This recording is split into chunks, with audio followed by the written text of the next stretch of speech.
Because I thought you would have, maybe.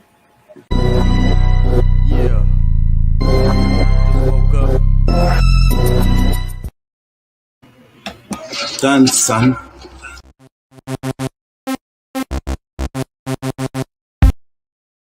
Yeah, King Chaka Entertainment. Here we go.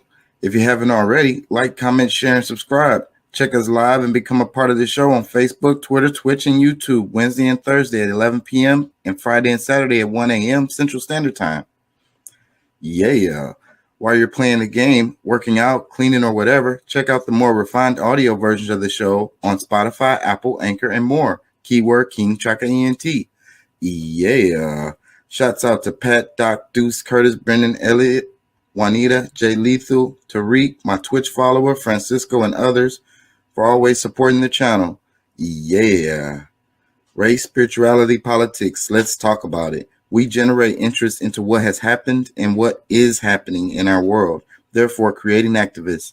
Let's go. Dale gas, baby. Hey.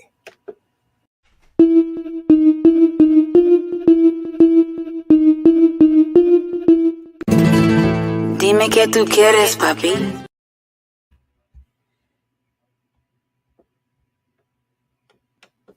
Yeah. You know what I'm saying? KCE, King Chaka. It is what it is, baby.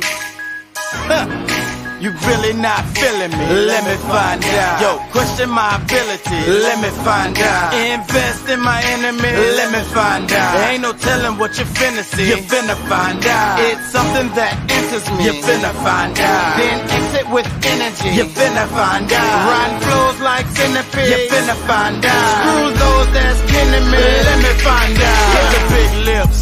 I'ma call you Bill Bellamy. When you talk your shit, man, really it's killing me. Hit you with my fist and I'ma do it lyrically. Crazy ass brick, so I might do it literally. I'ma do this till I'm old eating celery. How old is Jay-Z? He gotta be 70. Come to my show or I'ma do it bitterly. Or it's a porn star with a bitch named Beverly. Keep waiting tables, yeah. Spicy means peppery. Or get tattoos and work in the factory. Whatever I do, I'ma do it happily. I'm tired of these rappers too, they do it tackily. That's why I'm here, I'm the shit this year. We gon' keep it moving, grooving, give you something you can feel. When shit's fucked up, gon' drop a tear. I'ma pull my pants up, grab another beer. Rap's messed up and I don't have no fear. Attack the chest up, it's a grown man in here. Ask you little chaps, what have you done in the field? Throw your sets up, let them know you're still here. I said you really not feeling me, let me find out. Yo, question my ability, let me find out. Yo, invest in my enemy, let me find out. Ain't no telling what you finna see, you finna find out. Yo, you really not feeling me, let me find out. Yo, question my ability, let me find out. Yo, invest in my enemy, let me find out. Ain't no telling what you finna see, you finna find out. Yeah, bounce, rock, shake, wiggle. We gon' come through and put it in the middle. They calls me fiddler cause I play the fiddle. Checking masters, white pipes, I's a good nigga. Bounce, rock, shake, wiggle. We gon' come through and put it in the middle. They calls me fiddler cause I play the fiddle. Checking masters, white pipes, I's a good nigga. I said you really not feeling me, let me find out. Yo, question my ability, let me find out. Yo, invest in my enemy, yo, let me find out.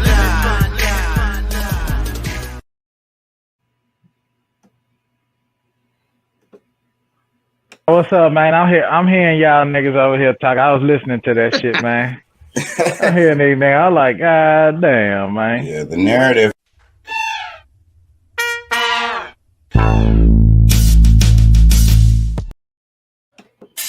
Yeah, this is what it is. It's what it is. All talent on trapping and rapping and moving muscle. If it ain't about the hustle, then I don't wanna tussle. All talent on trapping and rapping and moving muscle. If it ain't about the hustle, then I don't wanna tussle. All talent on trapping and rapping and moving muscle. If it ain't about the hustle, then I don't wanna tussle. All talent on trapping and rapping and and moving more. So if it ain't about the hustle, then I don't wanna tussle. I done played the block and then it's time to stop. Pop the blocks, then drop the top. But I have to say fuck the cops, they keep it hot up on my block. Keep it not up in my pocket, keep low G and I can't be stopped. Flip script with serving dip, keep the heat on Silent Hill. You know when I know, that feel water just so cold. Riding on foes, slamming wood dough. Sipping on drink, fucking these hoes. Riding on bowls, push kilos. Me and my boys ball out of control. Got so much ice you can balance Super Bowl. Me Lil G, I can't be hoe. Look at my mouth, see number gold. Fuckin' with a knife, we'll make you fold. Look at my room, see number polo. Step in the bed and in the studio. Over your nose and smell of smoke. Over your mouth and start to blow. Now you know we got that dope. Cause me and my boys ball out of control. We keyed up and G'd up. We should've loud straight speed up. We should've decided to pull my heat up. Lost things going big, I'm fucked up. Nigga, we keyed up and G'd up. Once you loud straight speed up. We should've decided to pull my heat up. Lost things going back, I'm fucked up. All tatted on trapping and rapping and moving muscle. If it ain't about the hustle, then I don't wanna tussle. All tatted on trapping and rapping and moving muscle. If it ain't about the hustle, then I don't wanna tussle. All tatted on trapping and rapping and moving muscle. If it ain't about the hustle, then I don't wanna tussle. All tatted on trapping and rapping and moving muscle. If it ain't about the hustle, then I don't wanna tussle. Hitting niggas in they fucking head with a crack. Bustin' up, bustin' back with a gap that spits venom, you sitting black. And when the bottom of the knife and it smack, Iblis, the cat's waxing him back. cause he ain't suffered enough, hustles enough, scuffling cuff his hand to a cop, nothing discussed, cutting his nuts to his cock, something to shock a spark out your heart when you stop jogging in the park. And you meet a nigga dog that fighting ball, blood spilling on the sidewalk. Staying in the light is smart despite staying on course, of course, cause the smell of death escaping out of corpse is rough. Top half man and I be damned if they bottom half horse. Hush, lost souls rushing to touch the black hole, wishing to be dust gagging and fuss, cause the demon face leaking pus. All tatted on trapping and rapping and moving muscle. If it ain't about the hustle, then I don't wanna tussle. All tatted on trapping and rapping and moving muscle. If it ain't about the hustle, then I don't wanna tussle. All tatted on trapping and rapping and moving muscle. If it ain't about the hustle, then I don't wanna tussle. All tatted on trapping and rapping and moving muscle. If it ain't about the hustle, then I don't wanna tussle. Trapping and rapping ain't about the hustle. I don't wanna tussle. All trapping and rapping ain't about the hustle. I don't wanna tussle. All. You are now tuned in Lil G, to the style KC, real. Bambino.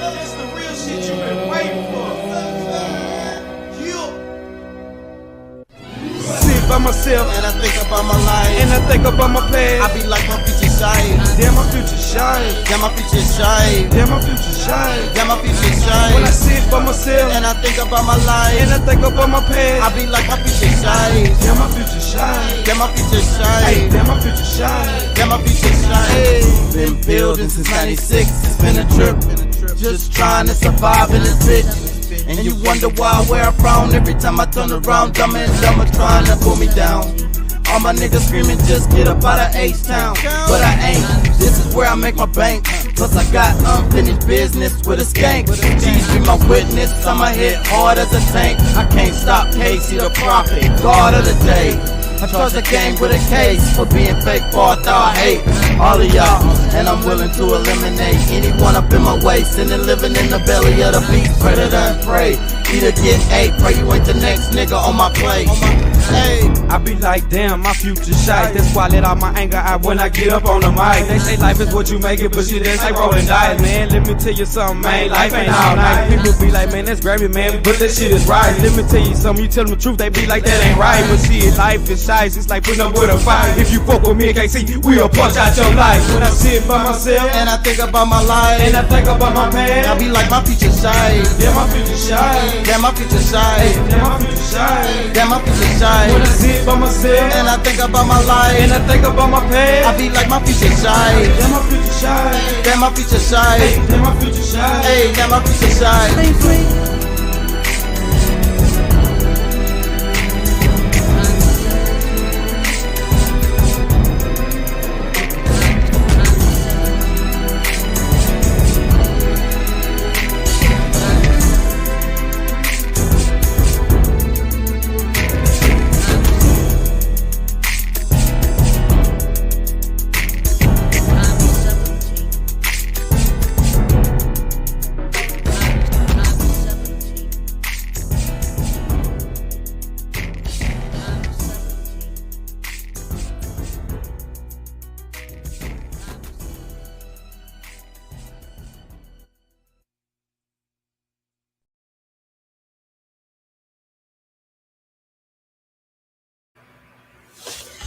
Hey, how y'all doing out there?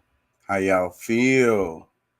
Remember, we want you to be an activist, and don't take my word for it.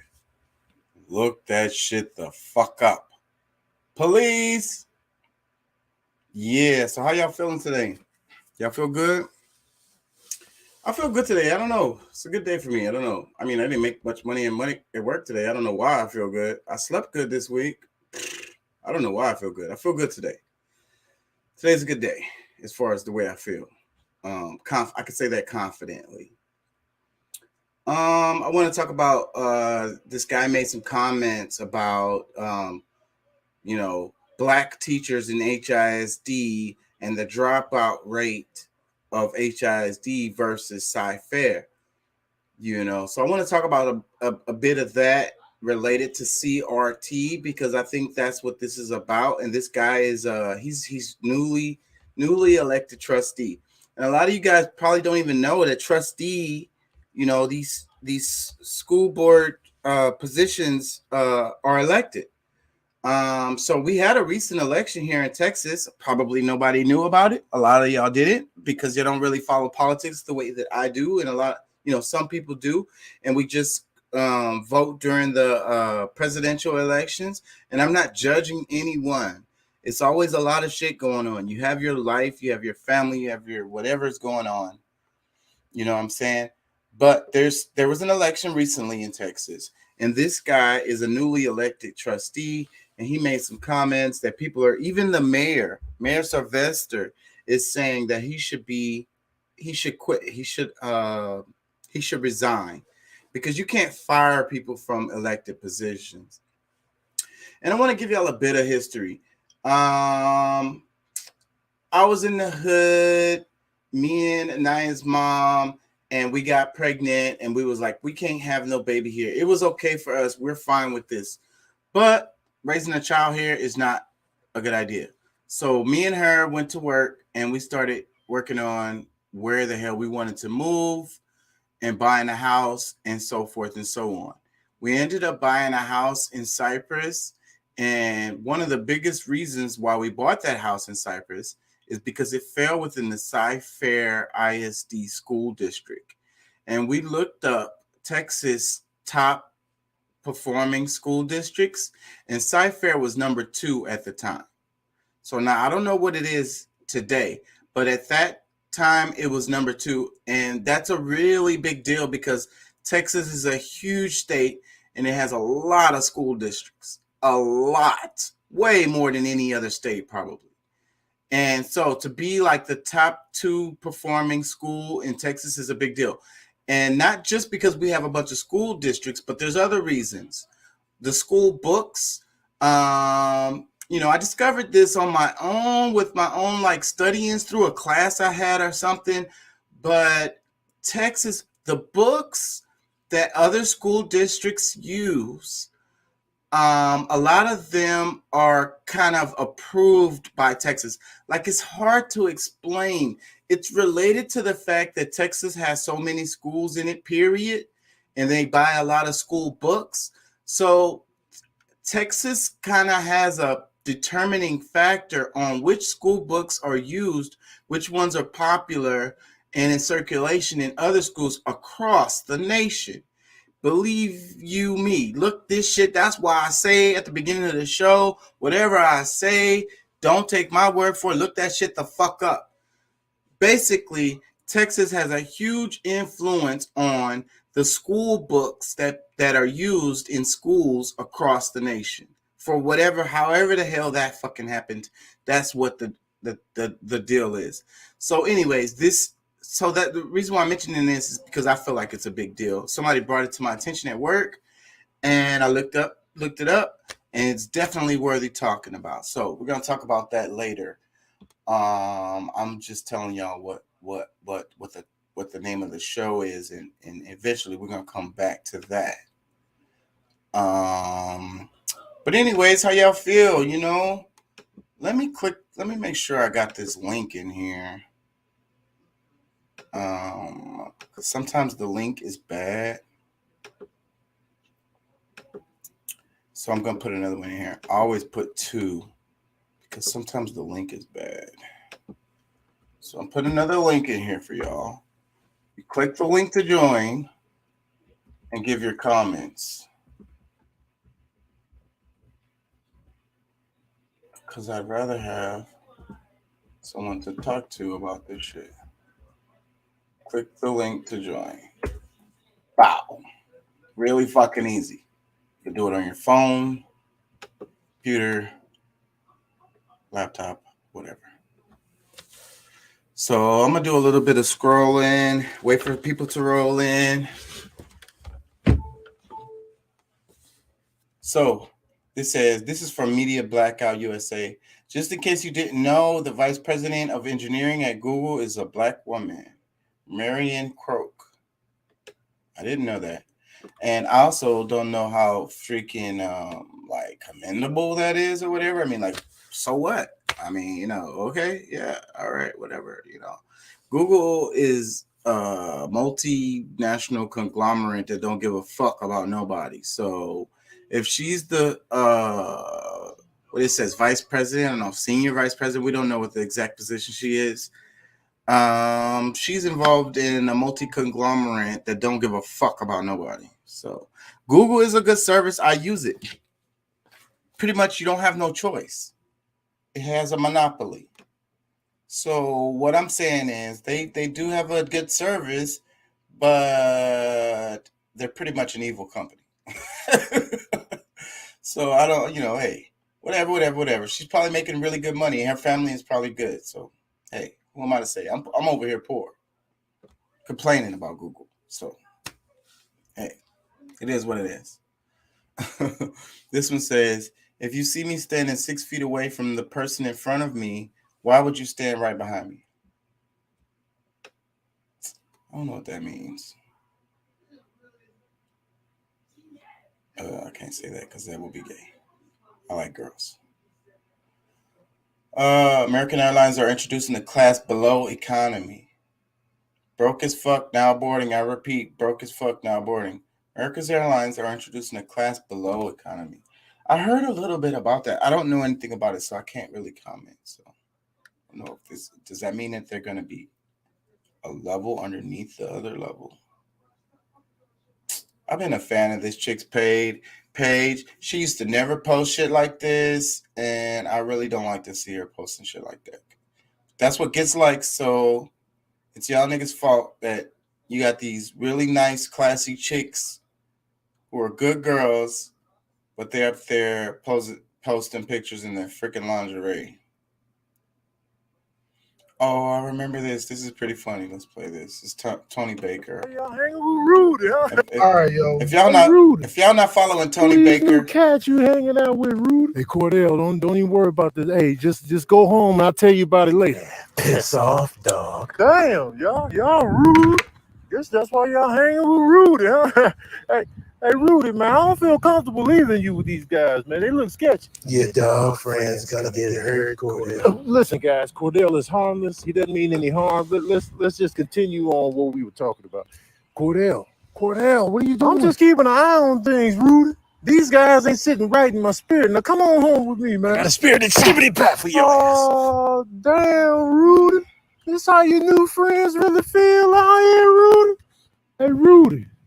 Who these new cats you hanging out with, Rudy? Hey, Cordell, don't even. Hey, Rudy. Who these? if y'all not following this guy, y'all tripping because he's freaking hilarious. He does stand-up comedy. He's got little spots in movies. He's really blowed up. This past year, his son passed away in a freaking car accident. Drunk driver hit him and like 2 other kids. His son was, I don't know, early 20s, late teens. And a car came through and killed all three of the kids that was in that car. His kid was one of them. The dude went to jail too. I want to say I remember hearing about that, but it's like, how is that a success? Like how is that justice?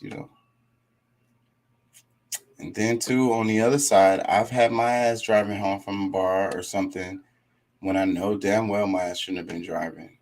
I remember flying down I-10. I was much younger. Flying down I-10, coming from like a strip club or after hours or something. And I remember one time, you know, and there's not construction over there on that part of I-10 anymore, but there'd been construction on I-10 for a long time. And at this time, there was construction on I-10, and they had, you know how like they have those center barriers that they use to separate one side of the freeway from the other side, but they are in sections and they're movable. They have the little thing on the bottom where the forklift can just kind of pick it up. Well, anyways, one of those blocks was out of position. Who knows what had happened? Maybe it was a previous wreck, or for some reason, one of the median concrete block thing was not lining up with the rest of the blocks. It was a bit off. Not a lot, just a bit, kind of like poking out. And it had rained. It had rained earlier that day.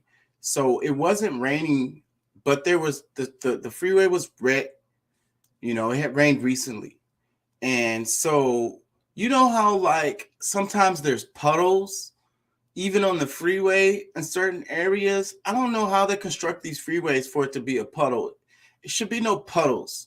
What the fuck? But anyways, there's a puddle. And I was coming in like the fast lane, so that's closest to the median part.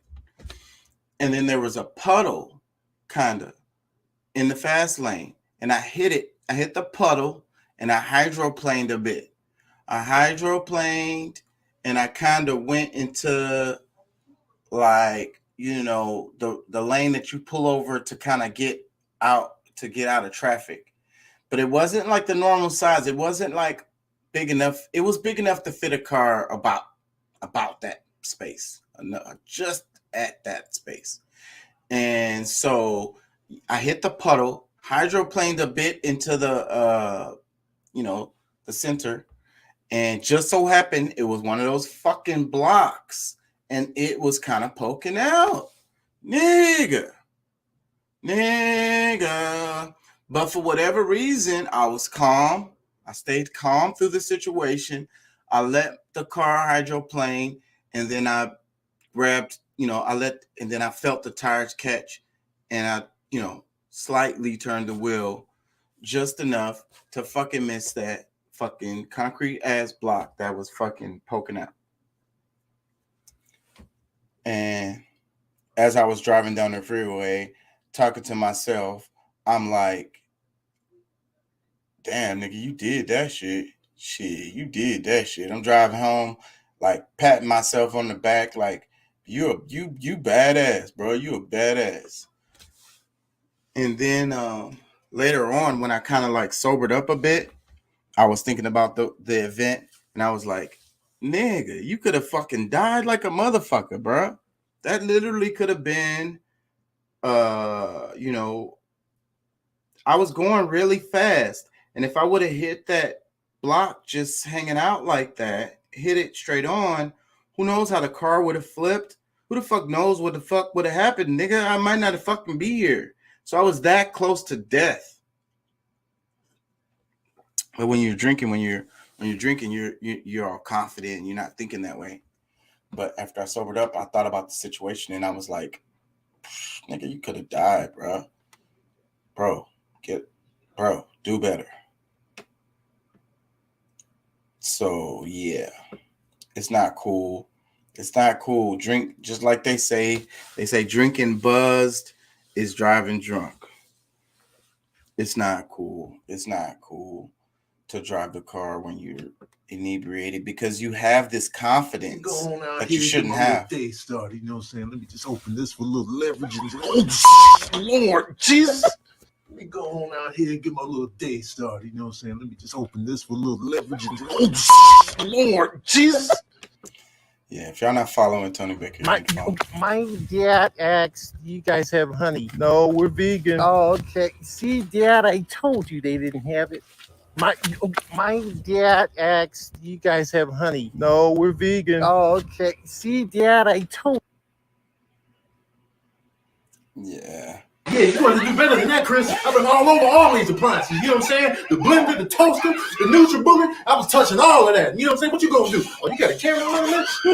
Yeah, what's up now? What's up now? You know what I'm saying? You got that? What's up now? You know what I'm saying? Oh, those mouse traps? Yeah, man, grab it, hold it, man. What's up? Yeah, ain't the mouse you used to, man. My name is Jerry Montgomery. You feel me? Jerry Montgomery, a different mouse. Yeah, you want to do better than that, Chris. I've been all over all these appliances. You know what I'm saying? The blender, the toaster, the NutriBullet. I was touching all of that. You know what I'm saying? What you gonna do? Oh, you got a camera on that? Yeah, what's up now? What's up now? You know what I'm saying? It's funny to me. It's really funny to me. This guy is hilarious. Yes.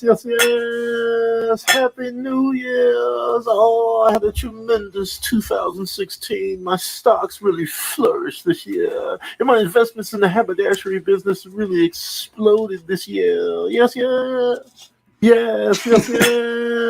Happy New Year's. Oh, I had a tremendous 2016. My stocks really flourished this year. And my investments in the haberdashery business really exploded this year. Yes. That's not funny to y'all.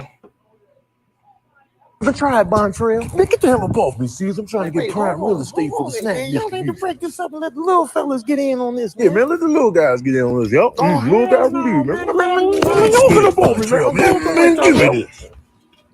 The tribe bond trail. Man, get the hell up off me, C's. I'm trying to get prime real estate for the snack. Y'all need to break this up and let the little fellas get in on this. Yeah, man, let the little guys get in on this. Yup. Little guys will do, man. Don't get up off me, man. Give me this.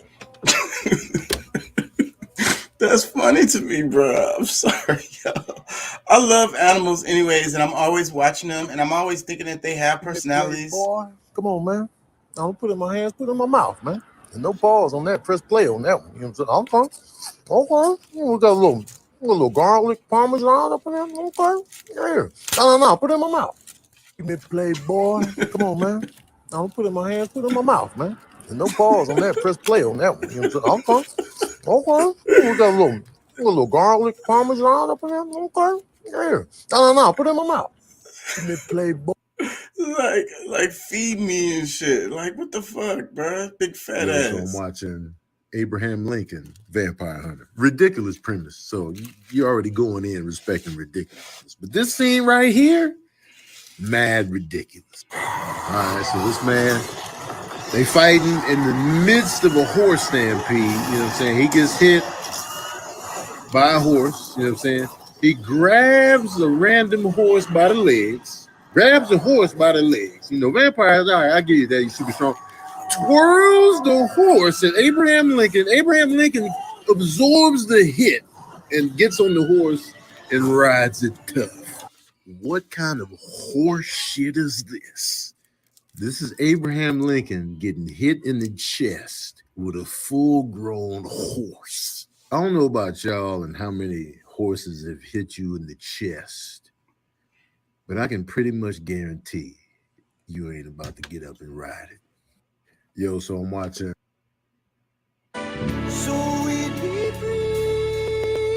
Yeah, man, I used to ride. I ain't gonna say I rode horses because I can't really ride horses. 580 to 300 Empire. 580. Cause I fucking don't know how to hold on to that motherfucker. I mean, I've never ridden a horse by myself. I've successfully.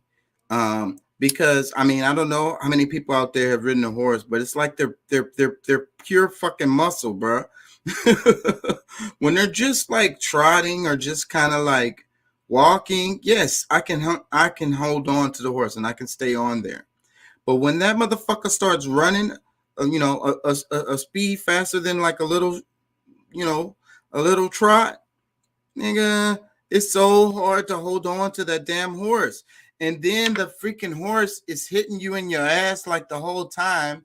Like, I don't know, bro. Like, I don't know how the fuck y'all do that shit. It fucking hurts and it's really hard to hold on. So kudos to any fucking body who knows how to ride a horse. That shit is hard. You got to be strong enough to hold on. That damn horse, he won't even be trying to sling you off, but he gonna sling you off. In America out here himself, slumming it up. Very funny, guys. What kind of noises y'all be making down here? Man, Mike, man, get your bald-headed ass out of here. Oh, look who out here with us. Go again. Biscuit maker. Why you be... He has cats. He really likes cats. All right. The best thing is when he does those voiceovers, though. That's how I found his page. His fucking voiceovers are hilarious. And then he What's up, Buttercup? What's up, Buttercup, man? Yeah. You done came down the wrong block, player. You came down the wrong block, dog. You know where you at? You know where you at, dog? You about to feel every piece of these wings out here, man. Ain't no games out here, man. Oh, you got your little satchel, huh? Your little Indiana Jones satchel. Got your little man purse. You think, okay. You caught me with one, Playboy. You got you one, but you ain't gonna get another. Yeah, fall over those strawberries, Playboy. Yeah, what's up now? What's up? Oh, was that the camera? Oh, hey, guys, just out here being a good citizen, man. Just Lord, I lift your name on high. Oh, what's up? Anyways, that's enough of Tony Baker. Check his shit out. I'm a fan.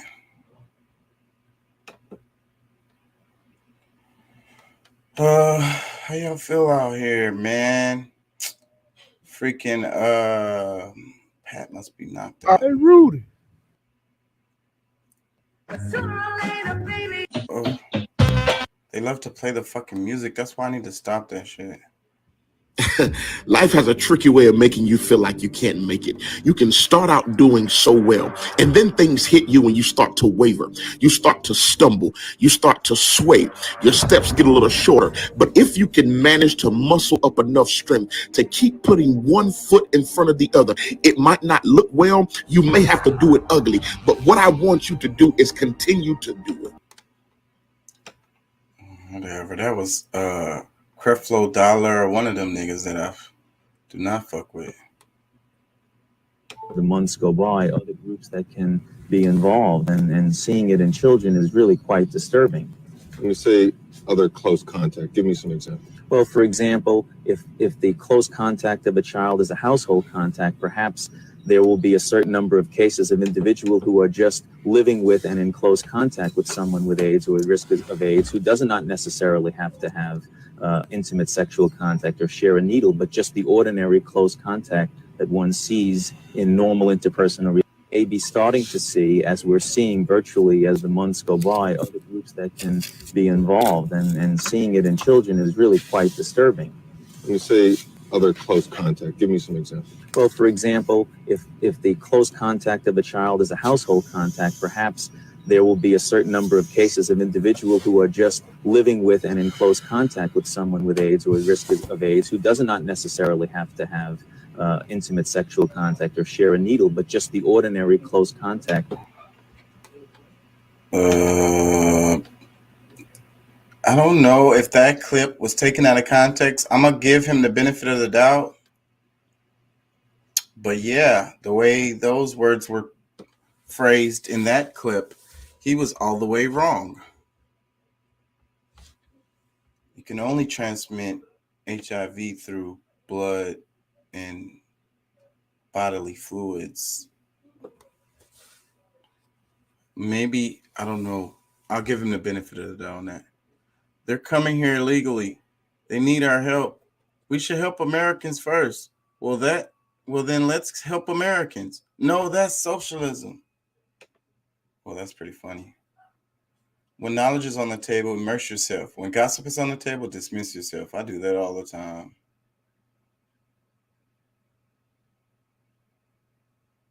I don't even want to hear about fucking drama and shit. Like, I try to keep my life simple. People know that about me. I'm so serious about it. It's very serious. It's serious that I don't care for riffraff. I seriously care not for riffraff to be in my domain at all. So people that know me personally, they know I don't fuck around with that kind of shit. So if you own that kind of shit, you can move around. And don't bring that shit in my house. You hear what I'm saying? How do you focus? I don't know how you focus. Just focus. How did you do that? You got to take all your emotions, all your anger, all your love, all your hate, and push it way down here into the pit of your stomach. And then let it explode like a reactor. It's all up here now. You want to move something, you got to move it with your mind. You got to focus. You hear what I'm saying?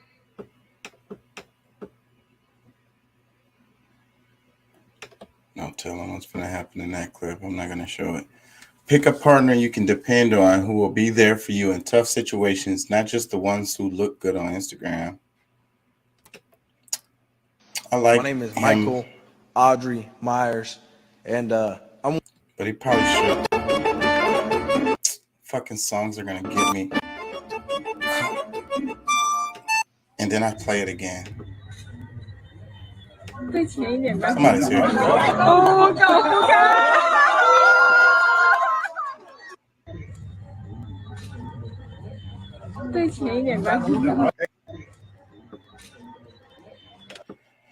What's up, Pat? Yo, what's up, man? Oh shit, there goes the dude. Comedian Tricks. That's the name of the guy that you was looking for. That's his thing. I'm gonna look it up right now and do it right now, because if not, I won't be able to do it. So how you feel, man? Feel pretty good, bro. Overslept on my nap, but you know. It's all good, man. Okay, How you doing, man? I'm chilling. When I share you something, when I shared you that earlier, I showed you something from Instagram. Were you able to look at it? Were you able to open it? Remind me what it is. I don't remember. It was something from Instagram. It was a video about COVID or something. Oh yeah. You was able to see it? Okay, so I just sent you another one. Yeah, it was a video from last night, wasn't it? Yes, that was it. Yeah. Michael Rappaport. Yeah, I got it. Okay, cool. Then you should get this one. I just sent you one from this guy, so you can just click on it and then you can follow him and shit. Hey, what's up? You want to watch football or porn? Porn. You already know how to play football.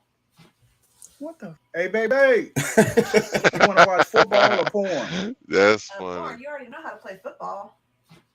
What the? Hey, baby. like what is that supposed to be? Like, you need to be getting some tips. Anyways, did you see the title? No black teachers for Cy-Fair. Ain't that something? I was being since.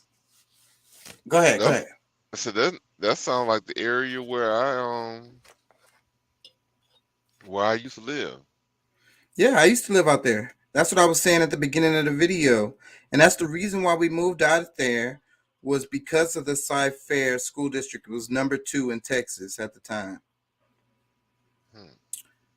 And so, anyways, you have this trustee, newly elected trustee, and he's saying I'm gonna play the clip where, he doesn't want.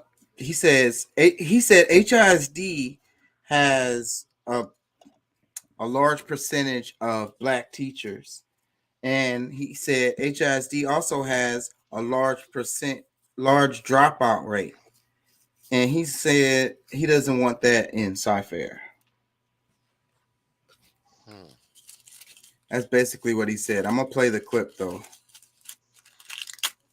Did you see the clip that I sent you?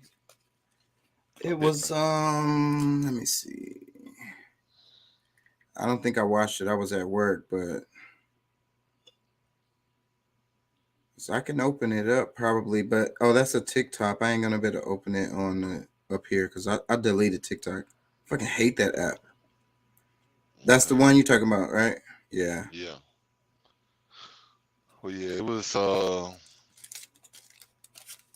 it was showing where it was a Miami private school that was pretty much not allowing people that had been jabbed to come back to school, and I think that was including teachers or students.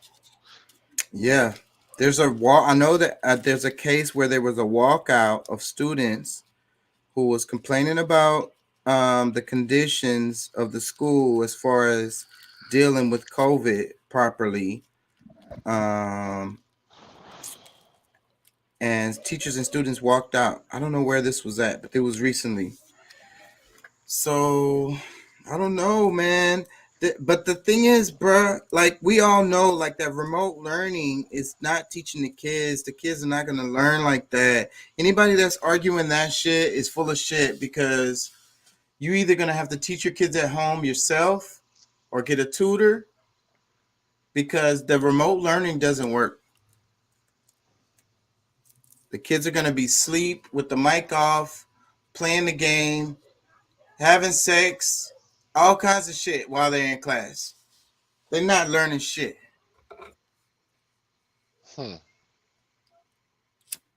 That has been the case. That has been the case, and I know this for my personal self.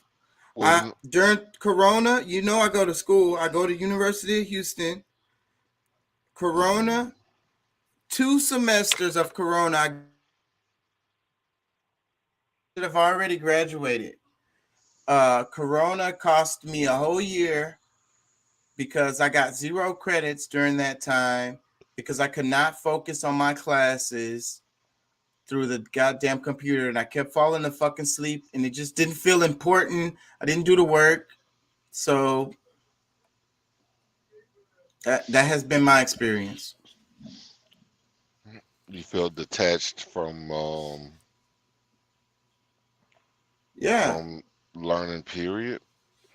It was difficult. You're sitting there, and the thing is when I write my fucking papers, I like to go somewhere and write my papers because I get to be quiet, and I also get to be around other people who are working, like doing something. So at home, it's really difficult for me to write my papers. I'll try to go to the kitchen, and I'll do it in the dining area. I do that sometimes because like writing in my room is like impossible because it's like, I got the PlayStation right there. You know what I'm saying? All the stuff that I do for fun or whatever, all my entertainment type things, you know what I mean? All my distractions are literally right there. You know what I mean? It just makes it hard to focus, I mean, I don't know how other people are out there. I can only really speak from my experience. But like, and then I was on the computer here, and I would be because there during Corona you couldn't go nowhere. Everything was closed. All the libraries, literally everything was closed. You couldn't go anywhere, so you had to do it at home, and I couldn't do it. So I fucking didn't get no credits for 2 semesters.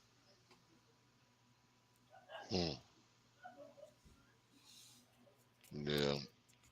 I know I had to get into even though I'm on the road driving, I had to find creative ways of teaching my son from the truck. I had him taking pictures of the stuff he's working on, send it to me, and then I explain it out to him, how it works, and things like that. So I mean, he did okay. I mean, I'm sure he would have done even better if I was actually there. But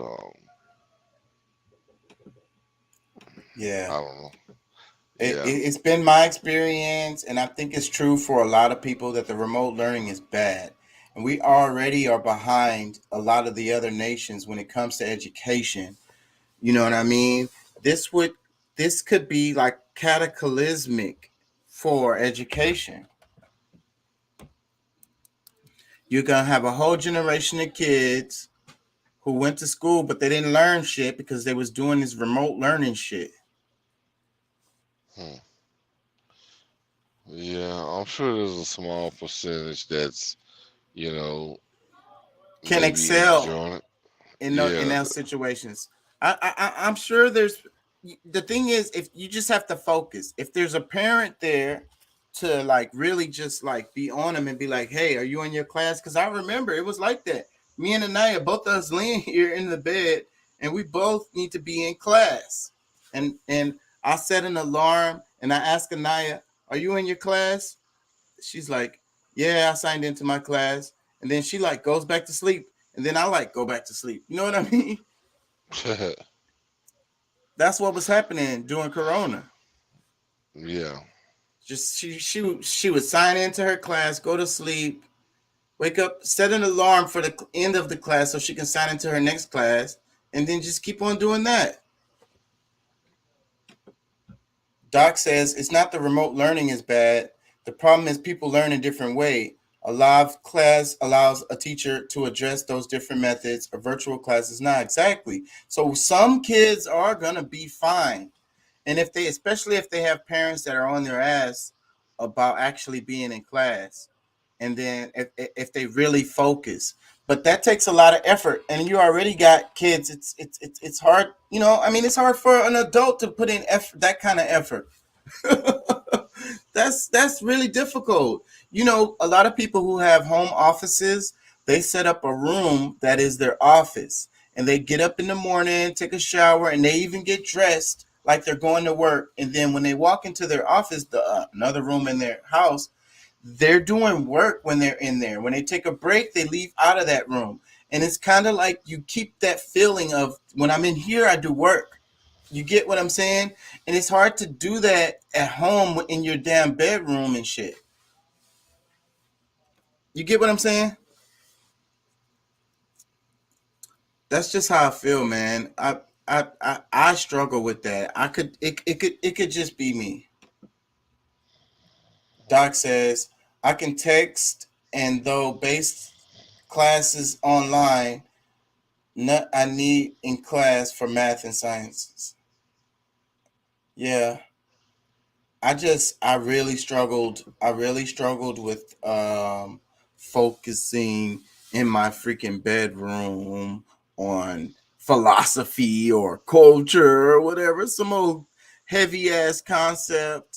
It was tough for me to like, I really just physically need to go to a place where there's other people doing work for me to be able to kind of like focus on that kind of thought. And even if it's just me by myself, but I'm in a place that's like, it's a work environment. At least that's the way I feel of it.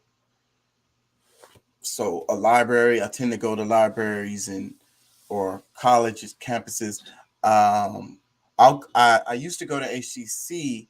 I'm no longer a student in HCC, but because they have campuses every fucking where. That's a cool thing about HCC. Shout out to HCC. Anybody want to go to classes, any classes? A good place to start is HCC, and they have campuses all over the place. And so, but anyways, they have a campus really close to my house, and I just go there.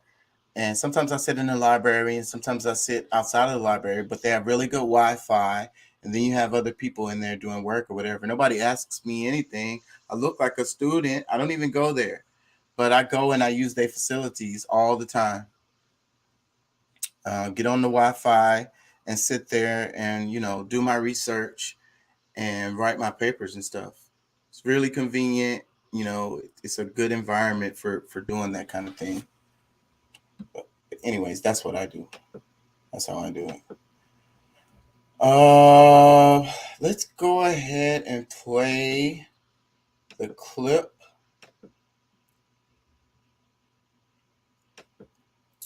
You there, Pat? Let's go ahead and play the clip of the Cy-Fair clip.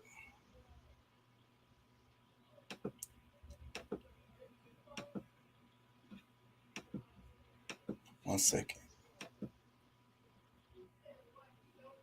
Cy-Fair ISD trustee facing growing criticism and calls for his resignation coming after comments regarding black teachers and dropout rates. But he claims his words are being twisted.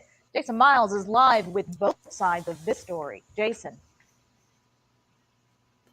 Hey there, guys. Yeah, this trustee just took office and is already under fire from all sorts of people on social media and political leaders from across the Houston area. Following a presentation on Cy-Fair ISD's equity and culture during Monday night's work session, Mr. Henry. Recently elected trustee Scott Henry questioned the district spending money on diversity efforts. But his remarks regarding black teachers and dropout rates are what have many seeing red. Take a listen. Do you know what the statewide average is for black teachers? Not at this moment. 10%. 10%. I looked it up. The statewide average for black teachers is 10%. Houston ISD, which I'll use the shining example, you know what their average number of percentage of black teachers is? 36%. I looked that up. You know what their dropout rate is? 4%. I don't want to be 4%. I don't want to be HISD. What do you mean by that? Example. I want to be the district standard. I want to be the place, the premium place where people go to. Cy-Fair ISD alum Otis Evagaru To say that black educators are responsible for dropout rates is completely disgusting. is also current chair of the Harris County Democratic Party. It's a growing diverse community, and this hack of a school trustee should be removed by any means necessary and should resign. Evagaru was among several Democratic leaders and others, including Harris County Judge Lena Hidalgo, another product of Cy-Fair, that quickly demand Henry's resignation upon seeing his remarks on social media. Meanwhile, the Harris County Republican Party, which supported Henry, said it denounces all forms of racism, but would let Henry speak for himself regarding his comments. Henry posted this statement on Facebook, stating in part, quote, "Unfortunately, my words are getting twisted by political actors for political purposes," and he called claims that he equated black teachers to dropouts a flat-out lie. Henry added he supports Cy-Fair ISD's diversity, but it's only one metric in determining educational quality. Yeah, so basically, they're making it political, right? Clearly. They clipped to a guy who's the head of the Democratic, whatever the hell. And so, and also these seats are elected, okay? So understand that this is political, starting off first, okay? And then the other part of this whole thing is related to the CRT. You know what I'm saying? The critical race theory. And, they've been drumming that up ever since they came up with the 1619 Project, the Times, and all of that shit. And then people started talking about CRT. Now, the thing is crazy because the actual CRT is pretty much only taught in law school. Yet people are afraid that their kids are going to get taught CRT in elementary, middle, and high school, which is insane because there are no CRTs. It's related to the law and history, and it's complex. It's not going to be in anybody's regular school. You know what I'm saying? So, but they're using the scare tactics of CRT to pull books that have been in schools forever and say they are CRT and many other things. And the thing is, so the reaction to it is, okay, they're going to want to push the CRT on our kids. So then we're going to run for these offices of trustee of the Cy-Fair ISD, you know what I mean? All these different positions that are, that you can get politically elected to and kind of like push against the CRT from within the system. And this is happening across the nation. So you got these people who feel like their kids are getting taught CRT and they have to do something about it. So they run for these positions in the school board and so forth and so on. And then so that they can get in there and try to push against the CRT stuff. So then it clearly shows racism because the guy was talking about black teachers, like trying to make a relation between black teachers and dropout rates. So, and that's already a racist premise, and how could you prove that? Like, what data would you have to support that? I'm sure that those little percentages he threw out there isn't enough to to to to come to a conclusion like that one. So Doc said text and thought-based classes online, math, I need help. Okay, I understand now. Yeah, definitely not math. I suck at math. I need somebody I can ask questions to right away. You know what I mean? I need somebody to like personally go over this shit with me. I suck at fucking math. So yeah, how the fuck am I do that shit on fucking line? Get the fuck out of here. So, anyways, the CRT, the connection between that shit, you know what I'm saying? And the teachers, is so much going on with that. So with COVID, and the people pushing for remote learning or smaller classes. So basically, it's kind of what COVID has done. It has shown the cracks in the system, if you will, because it showed that we don't manufacture anything. It showed that our shipping system, it could be improved. You know what I mean? It showed that we really have centralized our school, the way we do education, to put all of these students together in these buildings that we don't necessarily have to do. The schools, you can have more schools and you have smaller classes. It's really simple. But we've been going the other way with less schools, so bigger schools with more students in the one building. And I don't know about you, but if you've ever been around any children, let's say teenagers, and let's start with them. It's like, a group of teenagers, once it gets more than like 10 of them, you can't manage that. Parents, teachers, somebody who's been around kids, make a comment. You can't manage more than 10 fucking teenagers, bro. Once it gets to like 15, 20 of them, bro, you're not running the show. They running the show. So now you're talking about hundreds or thousands of teenagers that are in this one building, and you expect someone to be able to manage them. That is an impossible task. They're doing all kinds of shit that no one knows about, even though it's a whole bunch of people around. Security, staff, teachers, cameras, teachers' assistants, janitors, all kinds of staff who's keeping an eye out. But these kids are still doing all kinds of shit. You cannot manage that many kids at one time. He said they are running the show because they are running their parents.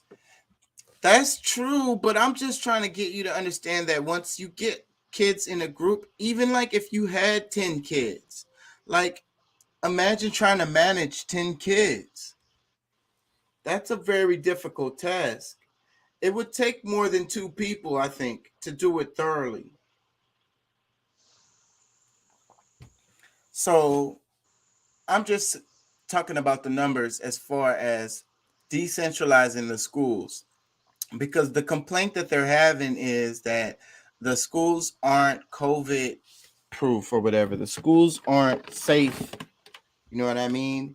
And one of the reasons why they aren't safe is because there's too many kids in the classroom, all huddled up close together. Too many kids in the lunchroom, too many kids here, too many kids over there. They can't maintain certain, safety precautions, if you will. A lot of parents are feeling that way. So, but that's leading to the remote learning thing. But and I already stated how I don't think that works. I don't like that at all. So what I'm saying is this whole thing is having an impact. It's like a huge, big juggernaut of a mess that's happening in the United States related to education as a result of COVID. And you see what's happening with the shipping as a result of COVID. You see what's happening with like the shortages as far as because we don't manufacture shit and because we trying to rely on shit from other countries. The reason why you don't have the shit on the shelves. You know what I'm saying? When you go to HEB, I don't know. Are y'all getting me? Cost of education drops drastically with larger facilities. Exactly. So that's the thing. They're all about saving money. And one of the sectors that they have been cutting money from over time is in the education sectors. They, all of those, all of the areas that help like everyone, every kind of institution or legislation that's out there that's good for everyone, that's the ones that they've been chipping away at for the longest. They even talking about Social Security. So you know what I mean? What Social Security has really been a subject, but how many people really depend on Social Security? A lot of people, older folks, if it wasn't for Social Security, nigga, they would be asked the fuck out. That's a very important program that needs to continue. And so, along with the others, as far as putting money in education, putting money in making sure that people have food to eat, that there's no starving kids, America's independence on energy and manufacturing was the goal of the last administration. Yeah. And I think that he was doing some things. I think he did some good things related to that topic. And then, but what did they? Well, they followed. A lot of the Trump things he put into place, Biden has kept going. Related to the trade with China, related to the border with Mexico, and some other policies that Trump was really kind of pushing for and got in place. The Biden administration has been keeping those things going. So, and I be talking about all the time, man. Y'all can't get caught up on left ring, white ring, Republican, Democrat, Trump, Biden, because it's two wings of the same fucking bird.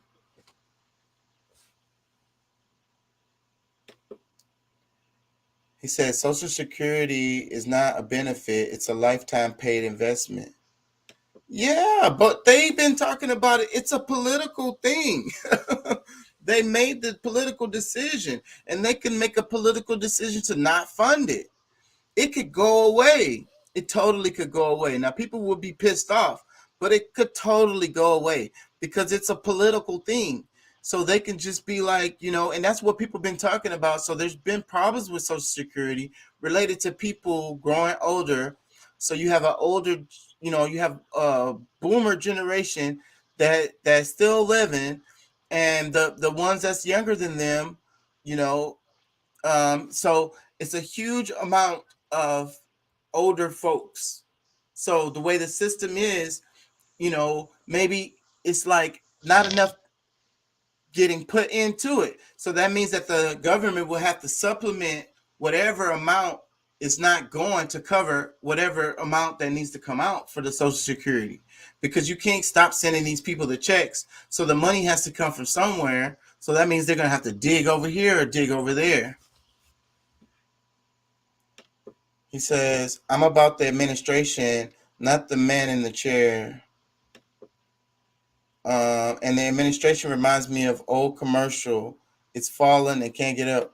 Yeah, but again, you're looking at it from like, and Biden ain't gonna lie, man. I don't see him making 2 terms. He don't look like he could he don't look like he could make it healthily wise. It's hard for me to say because I don't want to wish nothing bad on anyone. I'm just saying, I don't know if he could do 8 years. So what does that mean? What does that mean? That means you're looking at a Kamala Harris presidency.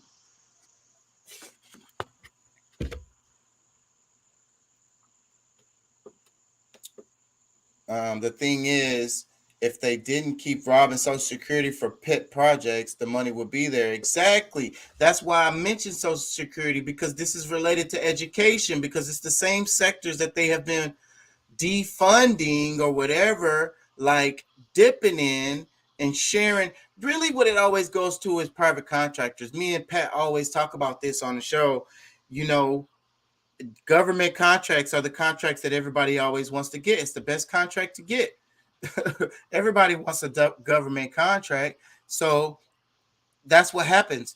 The money, instead of going to the schools, it goes to a charter school, or it goes to like a private school, or if it goes to one of those Christian schools or the Muslim schools, or it goes to the people the refugees who just came from Afghanistan. You get what I'm saying? They love to divert that money over there and that's what happens. They defund the public education and force the parents a little bit. And they force the parents to like my daughter, she just now started going to public school for high school. She's been in charter schools her whole life. And it's a shock to her too. It's a huge change. It's very different. And her just showing me videos of kids fighting and shit. I kept her out of public school HISD for a reason, because I knew that I just knew that the quality of HISD wasn't there. So she went to a charter school for all of elementary and all of middle school. So, but I felt like for her to go into the world and really understand it, she needed to see, like what the world really looked like or whatever. So I didn't want her to graduate from that school. She could have stayed at that school. They have a high school there too. But I didn't want her to graduate from there because I didn't want her to end up being like kind of like an oddball, if you will. Like I wanted her to be able to understand that, the whole world isn't like that. And the actually most places aren't like that where you went to school. Most places are actually like this, where you go to school now.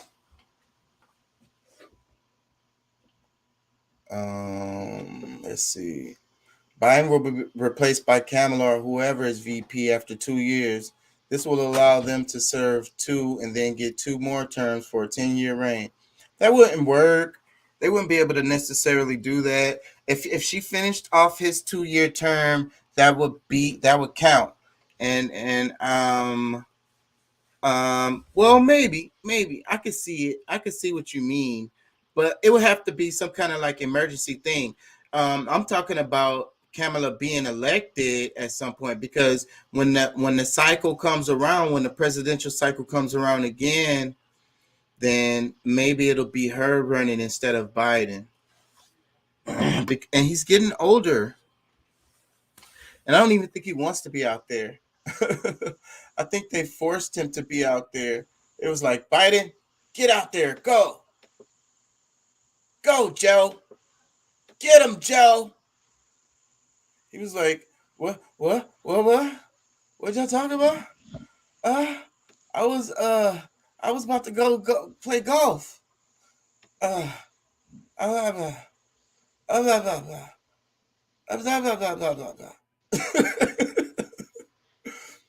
sounds No. about right.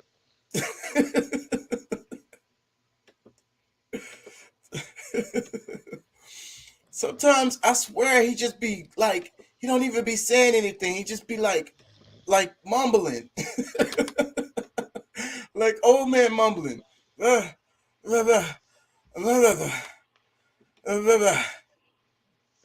sounded like something, right?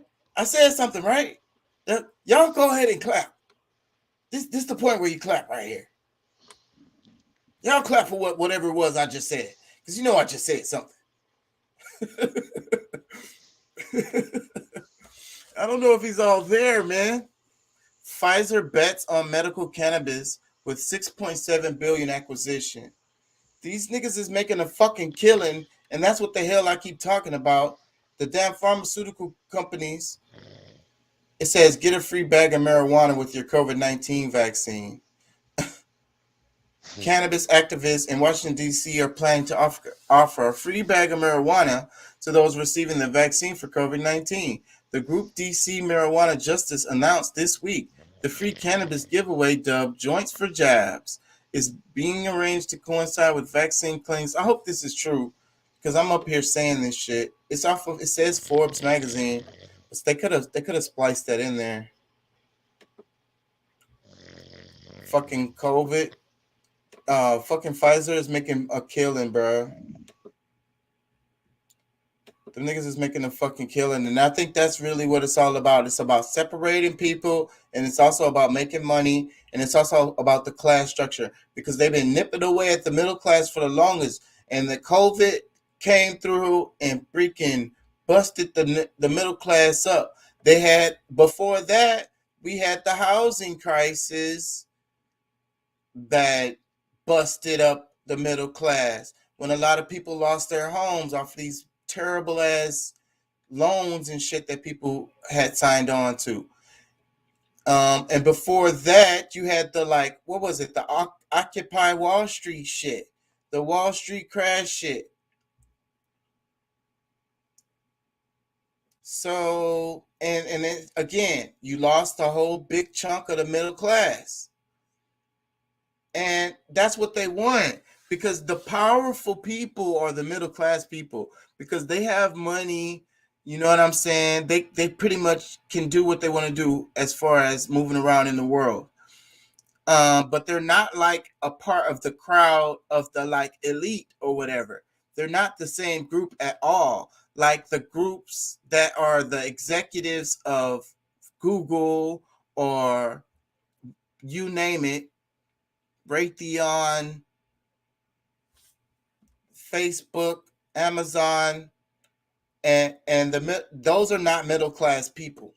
Okay, and those are not the same people. So the middle class has power, and they, you know, if they were to come together, you know what I'm saying, as like even as like a political group or any kind of group, it would have a lot of power, and they don't want that. So they love to segment that group. That's why you got Republicans, Democrats, liberals, conservatives, any kind of category you want to name to break people up. That's the reason why they have that. And then they come in, and then they also try to make it fewer of them, you know, as much as they can, because so like the thing is, it's the class structure, like the serfs and the lords and the kings. It's the same thing. So they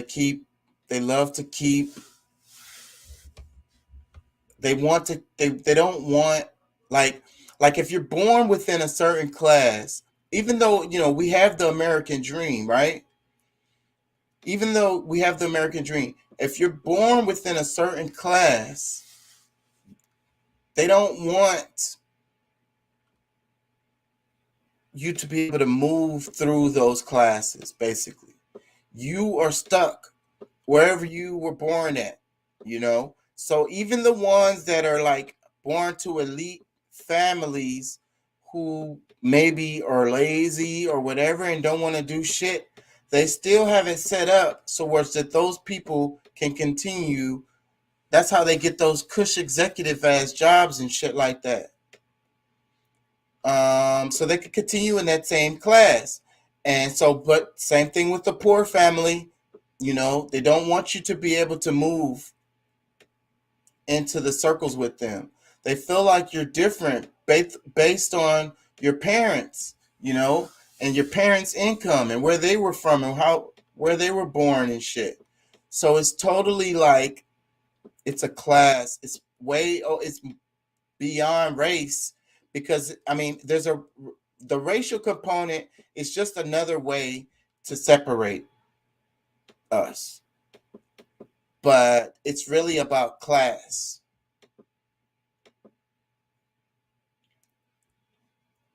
Let me see. He will step down. He declared incompetent. After 2 years, the VP can serve 2-year term, 1 day less than 2 years. That would have to be an extreme circumstance. A Texas company just got their vaccine approved for use in India. Yeah, making money hand over fucking fist, bruh. Just making a killing off of this. So they scare the shit out of everybody. And then they like, here, we got the problem we got the solution right here.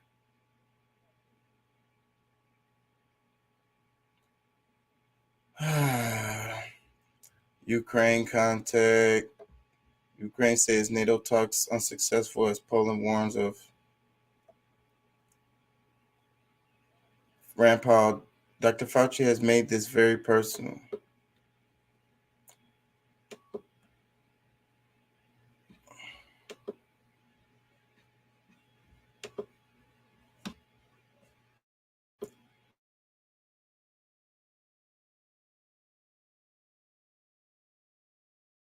Is because it has been personal and it's been fucking political as fuck.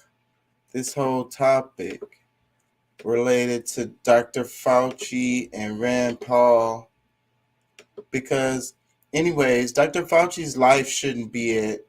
You can hate the guy. Okay. You know, some of the words he said has been troublesome or misunderstanding or whatever, but we don't want to kill him, right? Can we all agree with that? Dr. Fauci deserves to live. You know what I'm saying? And have only made things worse. Tests are hard to find. They're costly. So it's, ineffective at the end of the day. If you look at this data, your current plan is not working. Americans are standing in extremely long lines to get a COVID test. In the future, the federal response must be more proactive in this space. So, I mean, this was something else there. It got heated at times. President Biden's top health officials, including Dr. Fauci, facing bipartisan criticism over these confusing COVID guidelines. I mentioned it was heated. It had its moments. Kentucky Republican Rand Paul was in the middle of a lot of it. And Senator, good morning to you. Good morning. We played a lot of the back and forth for our audience already. I guess putting aside the spat with you and Dr. Fauci, I imagine you guys aren't going to dinner anytime soon. Putting that to the side, what was the headline from this hearing? Was it that we're all going to get every American, or I mean, for you, what was it? You know, most of the discussion was about testing and the shortage of tests, but very few people were bringing up that this has to do really once again with Dr. Fauci and lack of strategy. His strategy or his exhortation is everybody should be tested. So if your 5-year-old tests positive, then everybody in the class should test. And then their brothers and sisters should test. Then their parents should test. Guess what? Before you know it, we've got a lockdown because of over-testing.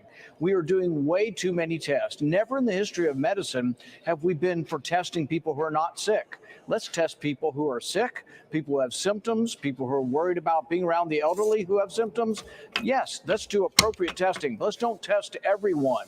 We're doing way too many tests, and all the randomized testing in school is inappropriate and shouldn't be occurring. Okay, so then Fauci was part of Operation Warp Speed, right? I mean, he was there inside the White House during the Trump years, and Democrats were banging on this group of people every minute of every hour of every day.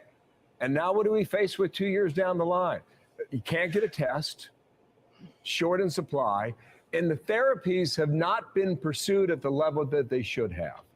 Why? Well, and I think the government narrative's changing, Fauci and others, because now more people have died under Biden's administration than died under Trump's. It was never fair to blame it on one politician. But the thing is more people have now died. So you see a new rhetoric coming out of government. Well, 75% of the deaths have 4 comorbidities. They're very sick people. Well, many of us have been saying this from the very beginning, that there's an overcount of deaths, that there are people who come in an automobile accident, and then they also happen to have COVID. It's the same with the children in the hospital. Almost the vast majority of the children in the hospital that have COVID were admitted for other reasons, and then they were tested and found to have COVID. And since a lot of the children have no symptoms, the question is, what does that actually mean? But this is a real problem. But the government is finally shifting its rhetoric, even on the mask. You know, Fauci's been all in on cloth masks. Even his allies at CNN saying cloth masks are merely facial decoration and don't work. Well, so we're coming to somewhere because they've shown that they've lost control completely of this thing. It's a contagion throughout the community. But the good news is it's much less deadly than the previous variants. When it comes to you and Dr. Fauci, we've seen a lot of these exchanges. Why is it so personal between you two? Well, the thing is he's made it very personal. He's taking his office. He makes over $400,000 a year to go after specific scientists, denigrate them, smear them, call them fringe. The 3 scientists that he went after work at Stanford, Harvard, and Oxford. He was ready for that question from you yesterday, and he hit you back. He says you're raising money on your website. Well, he didn't answer the question. He didn't answer the question, why is he smearing these 3 doctors? But I'm proud of the fact that people can go to randpaul.com. And yes, we are raising money to fire Fauci because he's a menace and everything he said has been incorrect. And I think he's part of the problem. Even from the very beginning, the fact that this virus came from the lab in Wuhan, he's denied it. He's worked to cover it up. He's denigrated anybody who raises this question as a conspiracy theorist. So yes, he's a partisan politician. He has no place in any objective role over the pandemic. And yeah, it's a political thing because whoever wins the election will make the decision on whether he stays or goes, or whether we investigate where the virus came from in the beginning. Well, in the meantime, we got to deal with what we're dealing with right now, and that's Omicron. And it's, as you know, it's, pardon for that, it is highly infectious. Senator, thank you for your time. I want to, Brian. Yeah, I ain't gonna lie, dude. I would agree with a lot what he said. Pat. Do you have another one? I don't. That's the only one right now. All right, I'll bring it back. All right. Yeah, I would agree with a lot of what he said, man. I ain't gonna lie. Yeah, I have to agree with a lot of what he said. It's crazy. It's crazy out there how, misinformation can be information. Damn.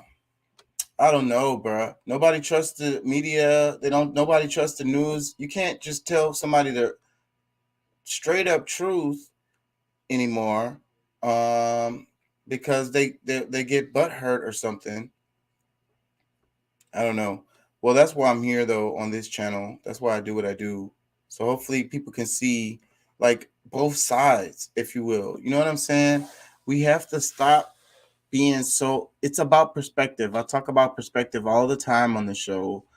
Understand that however you look at whatever situation you're looking at it from a limited perspective. Don't think that you know, because you don't. You can't see the other side of it. You can't see the other side of it. If you think you can, you're kidding yourself. Okay? You have to be on the other side to be able to, or have been on the other side to be able to see the other side. If you've never been on the other side, you cannot see it. You do not understand it. You do not know. I was talking about the Oath Keepers yesterday. The leader of the far-right Oath Keepers militia group has pleaded not guilty to seditious conspiracy for his role in the January 6th insurrection. Stuart Rhodes faced a judge for the first time today. This is his mugshot. Prosecutors seeking to keep Rhodes locked up before his trial. Federal investigators say Oath Keepers under Rhodes' command stormed the Capitol in military formation while decked out in tactical gear. You can see them here. The militia group also allegedly had stashes of guns ready to go on the outskirts of D.C. Rhodes' estranged ex-wife tells NBC News Rhodes truly believes he's a transformative figure in American history. Get this, like Martin Luther King Jr. and the founding fathers, as she put it. She says Rhodes lived with his family in a 900 square foot cabin while using donations to buy an arsenal of weapons and military equipment. The charges of seditious conspiracy are rare. The last time it was filed, it was 2010 out of Michigan. Prosecutors then accused 9 members of a Christian militia of plotting an anti-government uprising. But in 2012, a judge acquitted them, ruling that prosecutors had failed to prove the militia had real plans to attack anyone. The U.S. Attorney for the Eastern District of Michigan, who charged that case at the time, was Barbara McQuaid. She's now a law professor at the University of Michigan and an NBC News legal analyst. Barbara, thank you. Seditious conspiracy, tough to prove in court, right? It is. You know, Shepard, the elements of the crime aren't really all that difficult. It just requires an agreement of 2 or more people to oppose by force the authority of the United States. And so on its face, that alone may not sound so difficult. And in that case that I prosecuted, we thought we had that evidence. But I think it brings with it an expectation that people have the means to succeed.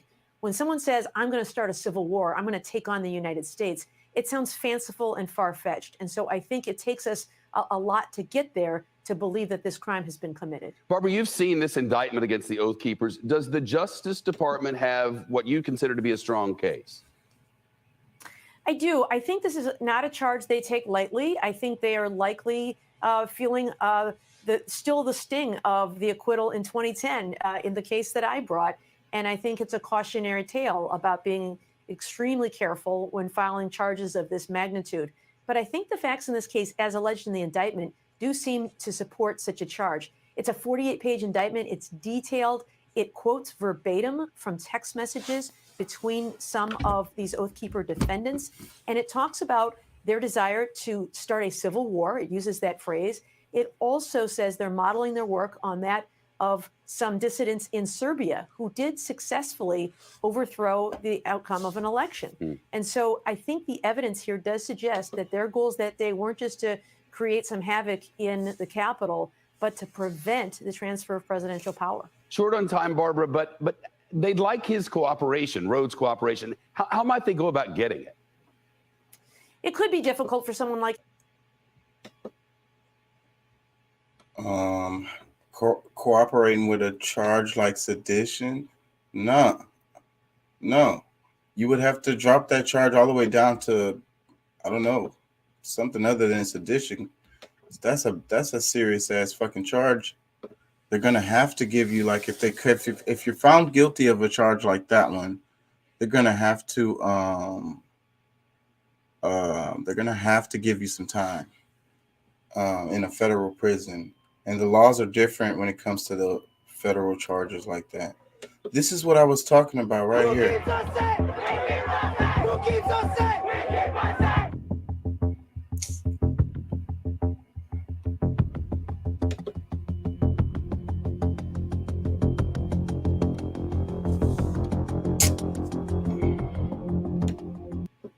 Fucking sound is gonna get me fucked up. Students calling on local. Oh wait, is she talking? Many people are out, that we should at least have an option to be online. I live with 2 grandparents who are immune compromised, plus a couple of other family members. So I don't want to go to school, risk getting sick, and then have to come home to them. Spring 2024, Massachusetts officials announced remote learning would not count toward required learning hours. Any remote school days must be made up by students and teachers at the end of this year unless a waiver is granted. In Chicago, a student-run advocacy group organized a walkout demanding more COVID-19 safety protocols within schools. Students also asked for transparency in the school's COVID-19 data and youth participation in decision-making. Sound like some bullshit. The walkout comes after the city and Chicago Teachers Union agreed to resume in-person classes earlier this week. So the quote-unquote safety agreement that was concluded out of CPS and CTU sitting at the table together, there was no young people sitting at that table. We have a voice and it matters, and that's what we're here for. We're here so that CPS can hear our voices. Chicago Public Schools require students to wear a mask and to use a self-screener tool before school, but testing is optional. Hi, everyone. George Stephanopoulos here. Thanks for checking. That's so confusing. So where they was all over the place with that. See, that's how they get you with the fucking news, bruh. Like, anyways, they jumped all over the place.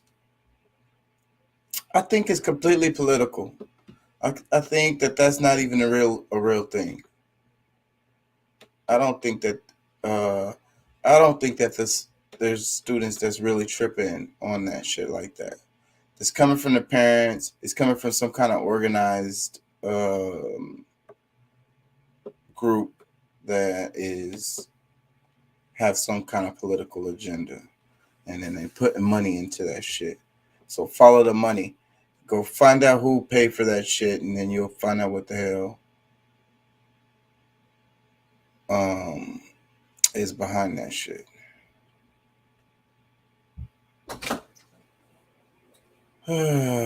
DeSantis says he regrets not opposing Trump's administration lockdown. Is that true? That's a weird headline. Bet you it's a one of those ones where when you click on it, the story ain't gonna be nothing like what it fucking said it was.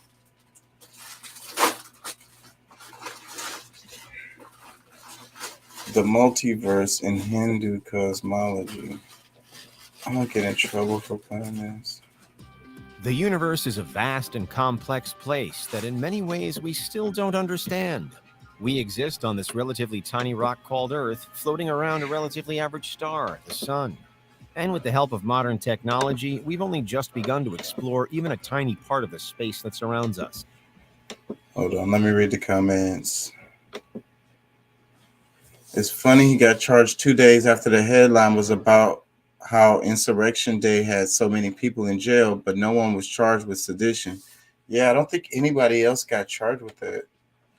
She sounds strange. Coached is a better word. Who paid for her hair and those clips and nails?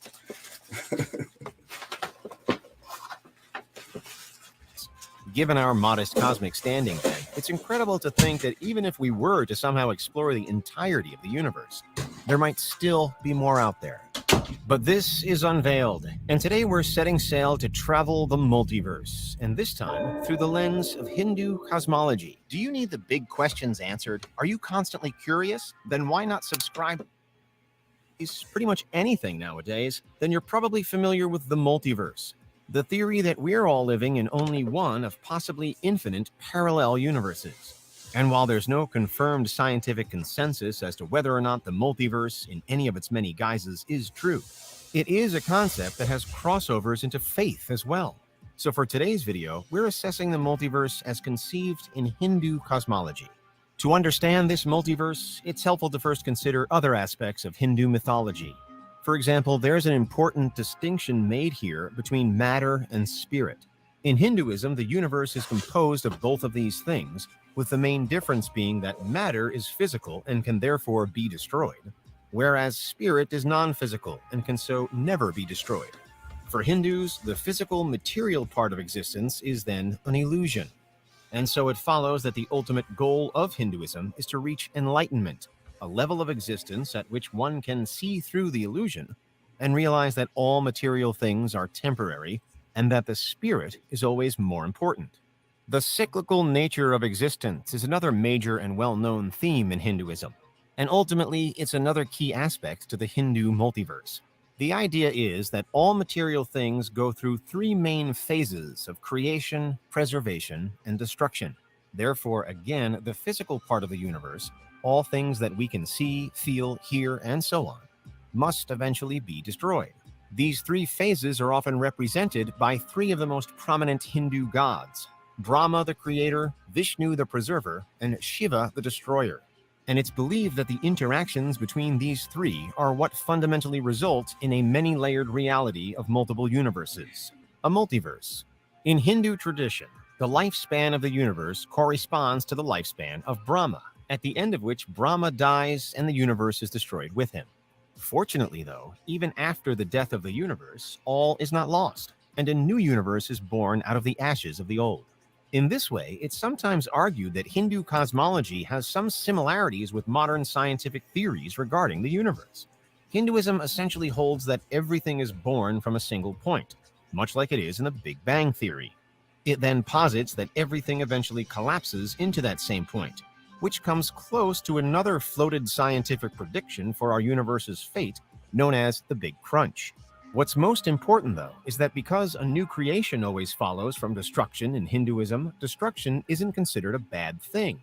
After all, the god Shiva, the destroyer, has a divine duty to end the universe in order to pave the way for a new one, and he's worshipped for doing so. Which brings us back to that distinction between matter and spirit.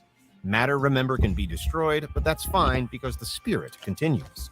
The Hindu multiverse, in one sense, then, refers to the fact that the universe is not a single space, but rather infinite spaces occurring one after another.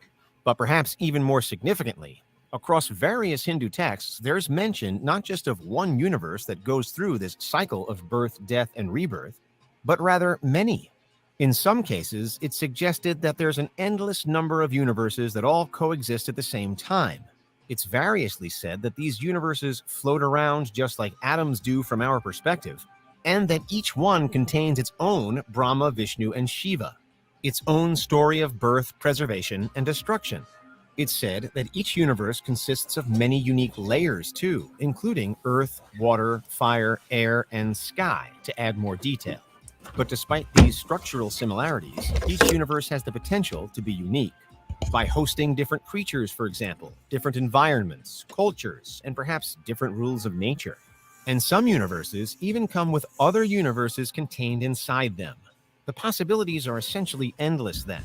As such, there are many myths and legends in the ancient texts that refer back to the multiverse, making use of the many variations that it offers. So now we have the idea that each individual universe is moving through a repeating cycle from birth to rebirth, and the idea that this is happening across countless multi-layered multiple universes that exist on a higher level. You'd perhaps think that the structure of reality must end there, but there's one final concept to incorporate. In the ancient texts, the Puranas, the mythology goes into detail about 14 further worlds, or lokas, that also contribute to the multiverse total. There is some debate as to whether lokas are intended to be taken literally as physical realms or if they're meant as symbolic representations of different levels of consciousness, but in either case, they play a major role. The lokas are located on different planes of existence, with 7 forming the heavens or upper worlds and 7 forming hell or the underworlds. Those belonging to the upper worlds are known as the Vyaritis, and the highest of all of them is the Satyaloka, which is held to be the home of truth and is also where Brahma is said to live. The upper lokas then descend through various levels, all containing various supreme and good deities, until we get back to Earth, which is the first and lowest of the upper worlds. From here, though, we can descend further into the lower 7 lokas, which are called the Pataulas. At the lower stages, we encounter various demons and malevolent forces, until we finally arrived at the lowest and worst level, the Nagaloka. To move from top to bottom of the lokas, then, is a journey from wisdom and enlightenment to immorality and sin. And with Earth situated close to the center, it's easy to see that the lesson contained here is that we, mere human beings, can wind up rising or falling depending on the actions we take during our lives. So now we have a full and rich picture of the Hindu reality. Let's recap. First, there's the idea that the universe moves through a cycle of births and rebirths, producing new universes every time. This cycle is guided by the gods Brahma, Vishnu, and Shiva, and carries on indefinitely. Second, we have the idea that this cycle is happening across endless universes, not just this one, that exist on a higher plane of reality. These multiple universes are many-layered and are self-contained. Third, and finally, inside each of these many cyclical universes, there's a fundamental structure of lokas, split across 14 levels in total. Earth itself is in the middle, but there are many other realms above and below Earth, too, the highest of which promises peace, the lowest of which promises torment. For the most part, the myths and legends suggest that traveling across the multiverse is difficult, if not impossible, and many of those who do achieve it only do so with the help of at least one divine being. But to finish, we'll again highlight the distinction made at the top of this video between physical matter and the non-physical spirit.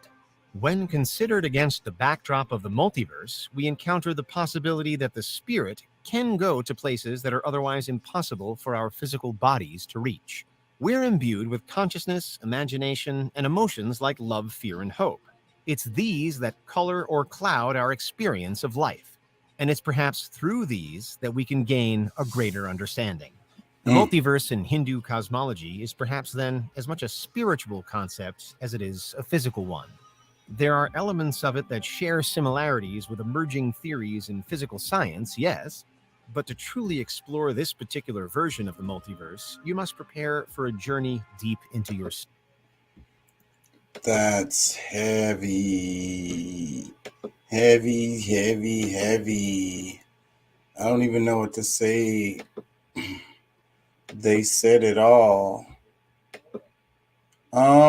That's the reason why I try to get people to study religions, right? Because like spirituality, when we talk about spirituality, we're talking about more than religion. Because the religions tend to be a box. So if you can open your mind and explore other, spiritual paths or other religions or whatever, then it can help you. It will help you on your journey. But if you just stay in your box, you're going to be missing a lot of what's going on out here in the world.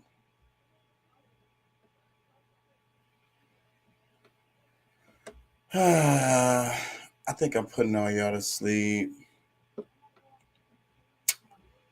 I don't want to bore y'all to death with my nerdy, retarded, crazy self. Whoa, whoa, whoa, whoa, whoa, whoa. Did y'all hear the last few bars? Pete Jameson is.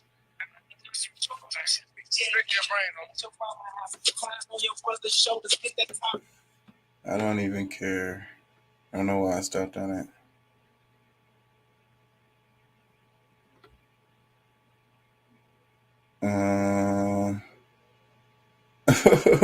Wow, that's an unfortunate circumstance. Hold on, let me go back to that.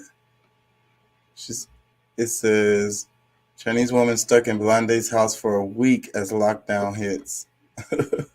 Horrible. Them fucking sounds, bruh. Anyways, and it's in Chinese. We can't read that. Former NFL player Junior Saiavi reportedly found dead in prison cell. That's Vlad.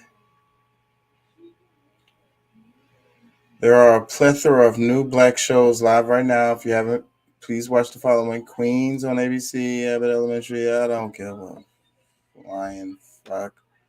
Black shows, white shows. Don't watch TV at all. I recommend you guys don't watch it either. This image depicted in front of an Apple store was created to raise awareness of the exploitation of African children, minors in the Democratic Republic of the Congo. This is a real thing that's happening. Too bad nobody cares. It's very, very, very, very sad. The rape of Africa continues. That's pretty cool. I don't care about that. I don't might get in trouble for showing that. Brother Bear next. Question of the night. If you had 60 days to make 1 million or you would die, what would your first 5 steps be? Explain your answer. That's a pretty good mental exercise, I think. Let's see what she has to say. I had to wear my beanie today. I couldn't fuck with that. Let me tell you, it's cold outside, even though the sun is shining. Listen, so I had to wear my beanie today. I couldn't fuck with that bonnet. But can we normalize losing the unfactor in relationships? I'm talking about unromantic, unworthy, unchivalrous, ungrateful, unappreciative, and underachieving because people's is tired and you either gonna get right or you gonna get left. Here's some uns for you. You're gonna underestimate the untimely demise of your relationship because your partner is tired of a relationship that is unpredictable and lacks understanding. Okay, people want relationships that are unbiased, unselfish, unproblematic, unconditional, unflappable, unstoppable. And you either gonna give them that or you gonna get on down the highway. Because I'm gonna tell you, you're gonna end up uncomfortable realizing that your partner done walked away completely unaffected. You there, Pat? Yeah. What'd you think about that? That was very interesting. You know, I could see that being,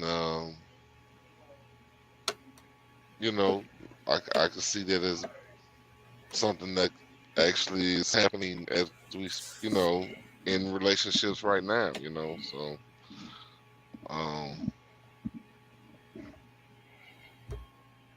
Yeah, I was talking about a lot of shit. The damn CRT in the schools, the remote learning. That's what I talked about. I just played a video on consciousness too. Master P. I hope you're not playing that music. Let's see. He told y'all trust the process.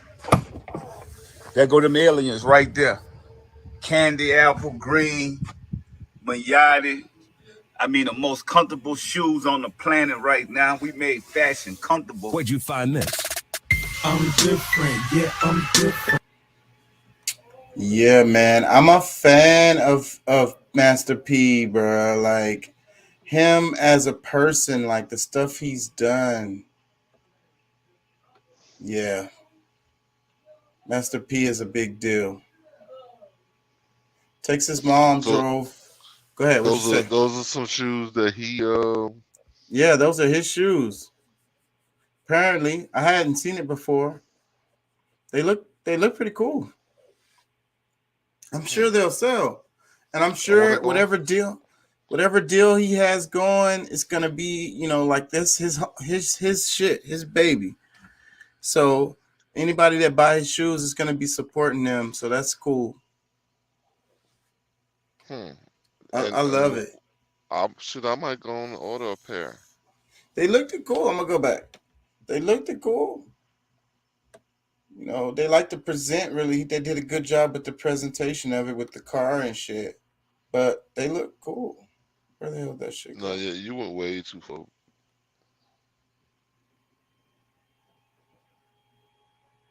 Where the fuck is it? Search up Master P. It was Master P's page. Oh, there it goes. Laughed at us. They didn't believe. Told y'all trust the process. There go them aliens right there. Candy apple green, Mayadi. I mean, the most comfortable shoes on the planet right now. We made fashion comfortable. Where'd you find this? I'm different. Yeah, I bet they not cheap.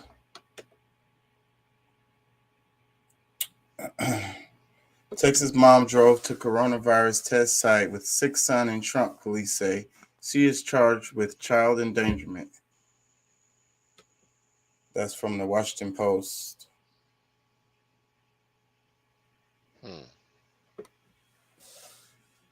Yeah, I heard about that story.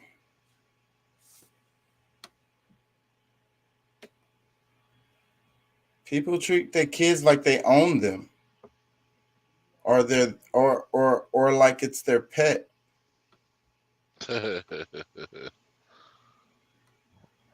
Look, this one. No one is more hated than he who speaks the truth. Tell me about it. And we was talking about Fauci and Rand Paul and them having their spat. It seems real personal. It was really cool in the video, in the clip that I played. The guy asked him, "It seems really personal between y'all. What the hell? What is that all about?" I'm like, that's a good question. Because the thing is, did you see the clip? It was like, so like people want to kill Fauci, and it's like, it seems like Rand Paul is supporting that shit on his website. And Fauci, well, I don't know. Like, that's part of the argument. That's Fauci's argument. I mean, I don't know if like people actually want to. Well, No, I it was a heard that there case was something. of There was somebody some that threat. got caught that was on Yeah, their there. way. Yeah. Yeah, no, I heard of the threats or whatever, but I don't know if it's something that's actually pushed by Ron Paul. Now he does Of have course. a y- yeah, but I Yeah. mean, I think Ron Paul presents a lot of great points when it comes to the persons, the people or person that is, going to hold this position of, what's right and what's wrong on this virus. And, uh, when you've been right, um, or, like you're, you're not like you're more wrong than you're right when it And comes to what you're telling the public, and the public is going like yeah. wholeheartedly on your words, Yeah. and you can't get it right. So I mean, there's got to be because I know I watched this thing. It was like a Congress um, meeting, or like where they had him as one of the witnesses, and a couple of other doctors that came in. And like, I think one of Ron Paul's questions is, hey, if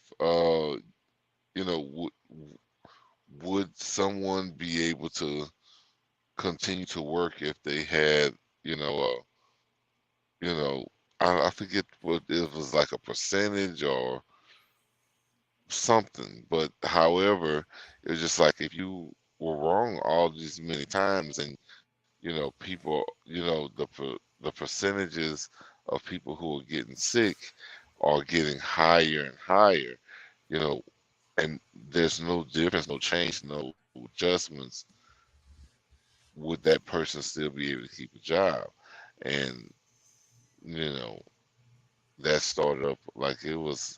They had a heated little, not Yeah. really the debate, but Exchange. yeah, it Exchange. It was was a strange. heated exchange. Yeah. Because under the I saw a video, hot mic. Fauci was like fucking idiot or something like that. He's a dumbass, or he's something like that. You know, yeah, it seems like they got a personal thing. But I did say that after I watched the video that I agree with a lot of what Rand Paul was saying. He's making a lot of sense. Yeah. But at the same time, I don't want to see anything happen to Well, Dr. but Fauci yeah, well, I mean, yeah, but I mean, as far there's. as his life. I know, I understand. I mean, but you can't blame Ron Paul for, some crazy wanting to drive across the country to find Fauci, because you just never know, like, what has happened to that person's family based on what you know Fauci is saying, and other sources may be telling them, other parts of science that says that, no, that's actually pretty ridiculous to do it that way. You know what I'm saying? But you know they do have the power to tell the public whatever it is in their opinion, and it's still, it doesn't even have to be based totally in fact. That's like one of our biggest problems in media, that the information that they give us doesn't necessarily have to be facts. It just has to. Yeah, I'm here. I hear you. Uh, Look at this. It says Spain's former. Can y'all hear me? Can't hear myself.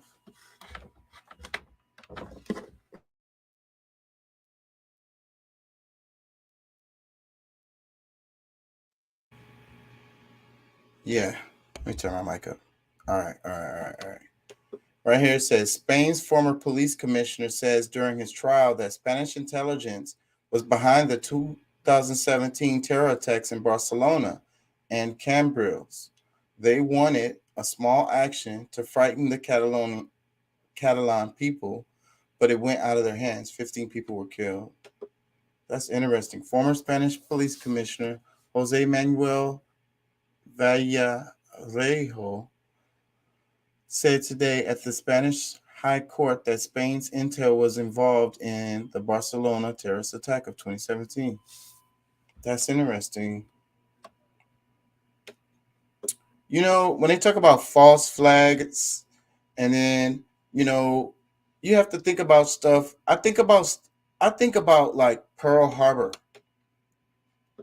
I think about how the US was pulled into World War One. I think about how Hitler gained power. And you know what they say, never let a good crisis go to waste. And if there's no crisis, then create one. It's like bombing the Capitol or something. Something to bring everybody together. You know, against whoever you want to call the enemy. Whoever's the bad guy. Whoever they decide is the bad guy. Because they got control of the media. So they tell people what to think. And it's cold in here. Inspired by Bernie movement, Starbucks workers gain steam. It looks like Starbucks workers are ready for an economic, political, and social revolution, said a top advisor for Senator Bernie Sanders. Those are big words.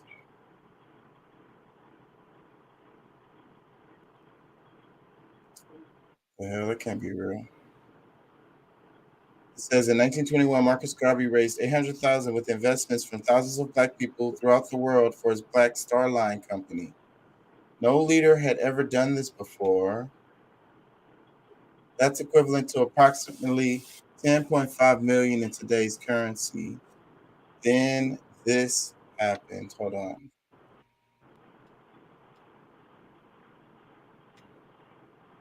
It's so big, I can't fit it on the screen.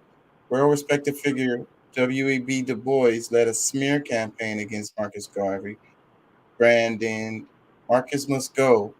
No one had seen a Black man with so much juice and power, and it made them skeptical or jealous. I imagine that a peer had that much influence, but that wasn't all.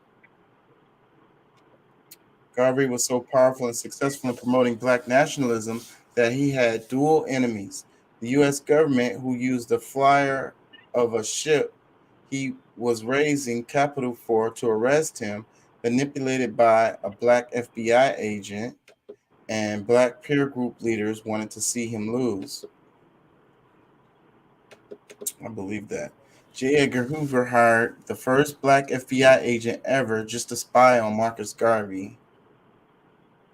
A Jewish judge and jury found Marcus Garvey guilty and sentenced him to 5 years in prison. Garvey claimed they were getting payback because he met with the KKK as a free, powerful man. Never heard about him meeting with the KKK. Although Marcus Garvey proved with his works to be one of the brightest minds, boldest leaders, and innovative organizers, he was deported from America and never allowed to come back. Our own people blemished the legacy of one of our best all over ego, ambition, and envy. Not knowing your history will have you repeating its cycle. How far advanced would African peoples be throughout the world if our people didn't hate on Garvey? How far more advanced will we be if we put the divisive energy into collaboration and building? You do the math. Hey, can you hear me? Yeah, I can hear you. Okay. Yeah, My headset died. Okay.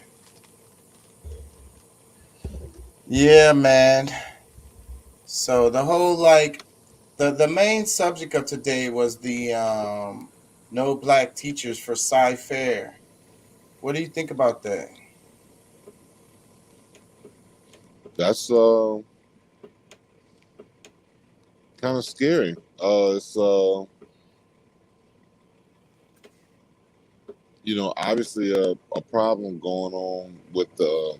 I mean, of course, I'm sure there's different reasons why the the availability is low, but you know, and I know like I've seen where the numbers are crazy for Houston, so.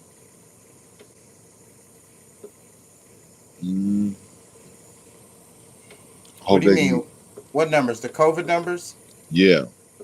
Yeah, because all the damn testing we saw, and Rand Paul mentioned that in his little comments. He was saying all this testing. He said never before did we test people who wasn't sick. Like we testing people, they testing positive, they're not showing symptoms.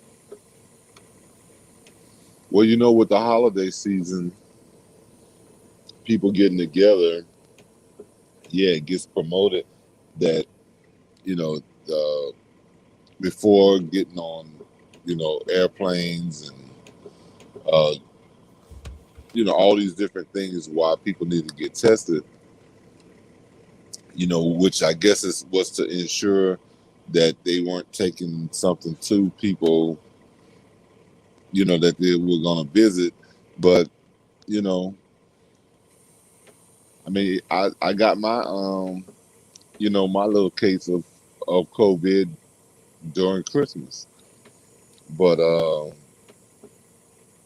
you know, it didn't stop me from going to see my family, enjoying my time and this, that, and the other.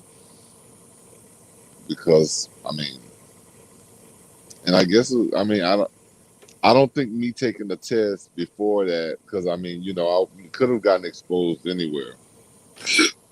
You know, we went shopping, we, you know, went to the casino, we went, you know, so many different places that you never know where you really picked it up from. But just you know, just to, because I mean, I think a lot of, you know, of course, most of this stuff is just like you were just saying about the crisis thing. If if there is no crisis, create one. I mean, this is something that they're masterful at you know, making, like, because they knew if there were tests, whether there's you know, positives, fake positive, negatives, or because I guess it could even be some fake negatives, but the more tests you do, the more you're gonna see some sort of results, no matter how accurate they are. You know what I'm saying? But And then they don't really care about the accuracy. Doc says no one should do violence on anyone. They need to leave the families, especially kids, out of it. And they need to allow them to eat a family meal at a restaurant in peace. He says public figures are human beings too. Yeah, I can't argue with none of that, Doc. at all. California Governor Newsom denies parole to RFK's assassin, Sirhan Sirhan. I wonder why that is popping up in the news.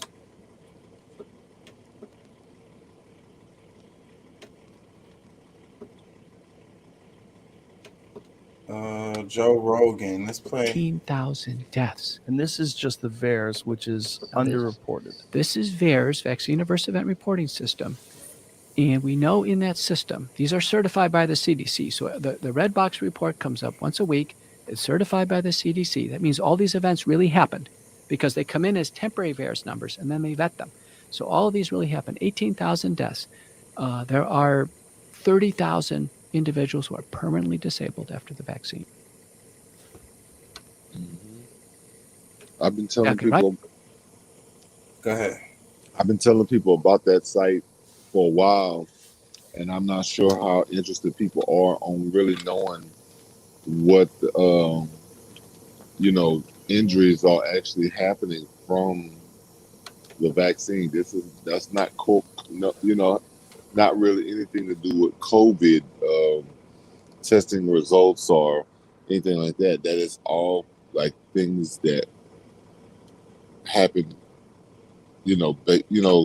directly with, after taking a vaccine. And I hate the way that Fauci explains it away, because he says that the way his way of explaining, even though all of the numbers that's there are not ways to truly relate to, the injuries that people are suffering from the vaccine.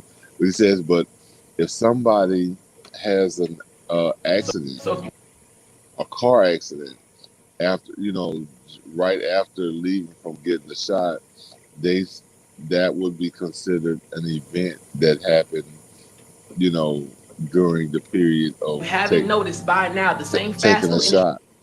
My bad. Sorry. Yeah, so I mean, I really think it's unfair. I think it's misleading, and I think it was purposely lying to the people about, how to perceive the information that you get from this well-known, respected site that's been around for decades already. So it's some things that he's saying is truly problematic. I don't want him dead. I just want him to stop giving his, a strong opinion to people as if he's an expert, and there's no proof that he's an expert with anything. Yeah, so let's talk about that. So what qualifies someone to be an expert? Well, I think that's one of those rhetorical, ongoing, because I mean, if we look at our present state, an expert only can become an expert with somebody electing them as an expert.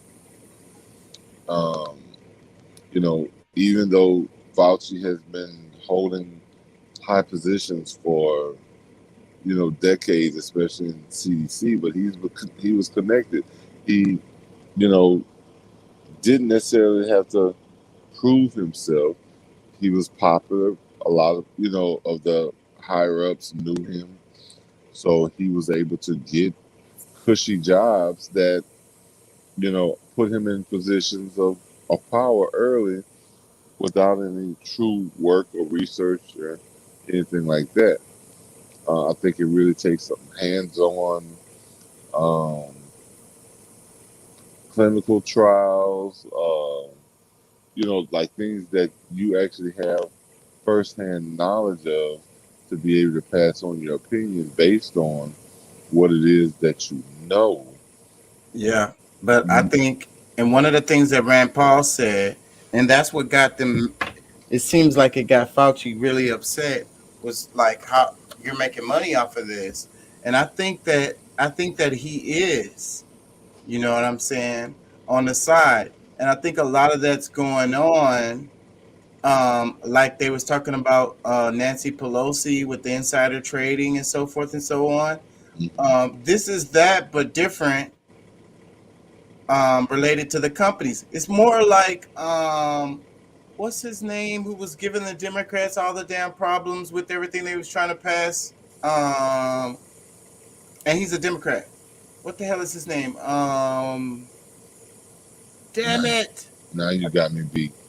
I can't think of his name right now, but he owns mining companies in Kentucky. I want to say it's Kentucky. He's a senator from, I want to say Kentucky. He's one of those states. And he owns like the mining companies there. Coal. So, yeah. And then they had legislation related to coal mining, and he pushed against that shit because the regulations was going to cost his company money. So what I'm saying is, like, Fauci is like that, I think. This is all my speculation, but he's tied to this stuff related to the research and development of certain drugs or whatever. Yeah, I mean, he's like a true spokesperson because I mean, I don't really see anything wrong with having investments in medical and you believing in medical and things like that. But, when you're as highly invested as Fauci is in a lot of different medicines or even in some cases, viruses. So the ownership of either the virus or the medicines related to that virus or any virus, really, for that matter, becomes problematic because, you are most, depending on your heart, you may be, geared to give more information for people to get to go out and purchase your, this pill or this, Right. whatever, Whatever yeah, they're selling. yeah. Doc says, look up the 4th generation warfare. It might even be a topic for you. I don't think I've ever heard of that.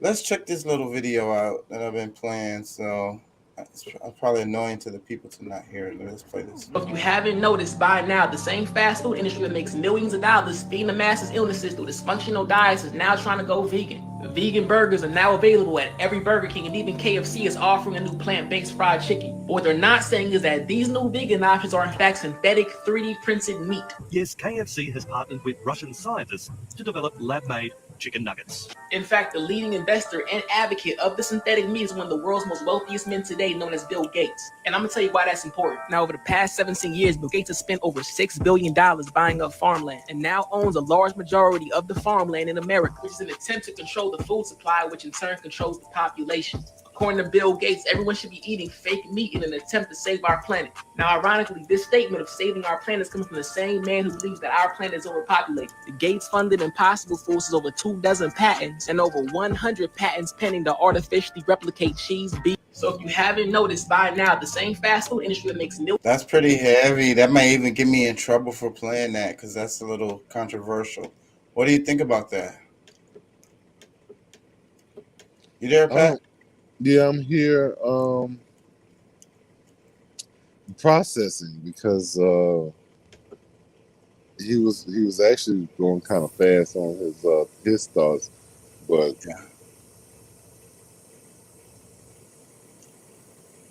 I don't know. You basically Bill Gates buying up farmland, also advocating for people to eat synthetic meats and stuff. Oh yeah. To save the planet, and also investing in all this synthetic stuff. Well, so he's gonna make money off of it. Yeah, I tell you what, fast food, period, has to be reimagined for the masses. Like, I'm already, like avoid as much fast food as I can. But and I know that there's desperate times where some good stuff is not available, and then also the good stuff may not always be affordable for a lot of people. So it's really a catch-22 for some. But an Impossible Burger, I knew from the beginning there was gonna be something wrong with it. The chemical.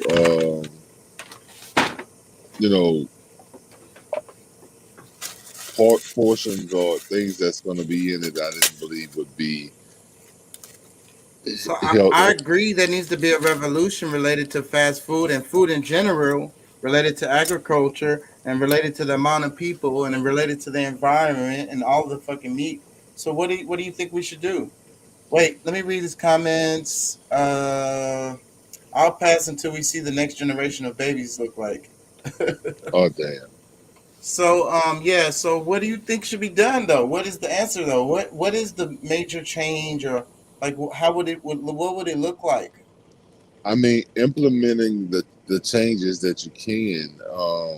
I mean, I really think that we need to go back to what our grandparents were doing and generations before them, where we are growing more of our own food, or I mean, we support those uh, companies that we know we can, that we'll be able to trust going into the future with actually growing our food, because there's a high likely chance that when Bill Gates really starts growing food on his farm, it's going to be just like what we have going on now, if not worse, because of technology that they may be trying to pass along within food going into the future. Like they're really trying to find ways to shorten our lifespans. Um, if to say lightly, because it could be something even more sinister. We just really don't know who to trust these days, especially some of these guys that's at the top now. So we have to actually take more things into our own hands, whether we have our own small garden, whether we're actually going into farming, so that we can trust and know what we're eating is healthy. I mean, it sounds somewhat cliche or whatever, but that's really what needs to happen. We need to start trusting in ourselves again, and start moving back to. I think we need to go as far back as like how the Native Americans, like the Native peoples, were living, here in the Americas. Some of those types of philosophies on life. We need to like really take some of that stuff in. I agree. But I agree with you. I'm just saying we got to go even further. But yeah, local farms, small farms. That's what that's really what gives you power anyways. A bunch of local small farms. How do you take over a country that has a bunch of local small farms? You going to have a hard time. Yeah. Cuz what do they do in war all the time? They try to cut off the people's food and supplies. If you got a bunch of small farms everywhere, then you got food and supplies coming. Yeah, man. Our damn emails popping up and getting in the way. I like that message getting in the way. Man, I used to play Gran Turismo a lot. Shit, me too. That's what me and my brother used to play daily. It says, is it that he can't handle you or he refuses to deal with your overbearing attitude?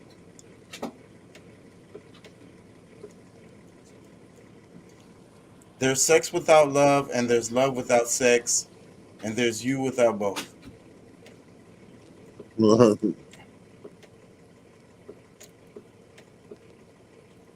Damn, are they gonna fucking... There's just a little kid over there. Guess he can't do nothing. The train is coming through. Oh, that's not a train. That's one of those things that clean... Whatever. The craziness of the world. We cannot solve problems by using the same kind of thinking we used when we created them. I'm going to say that again. We cannot solve problems by using the same kind of thinking we used when we created them. Yeah, that's powerful.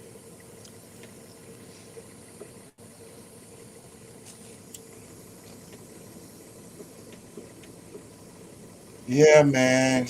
It's late. I came on late. I'm probably going to wrap it soon. Play the game a bit and relax. Got to work tomorrow. The black history I like versus the black history that's forced on me. That's interesting. But even on the other side, because like you said before, like that's not very good representation either. Can you see this picture? Not in detail. Hold on, let me see if I can blow it up. Yeah, I can't make it any bigger. No, I can blow it up. I'm just.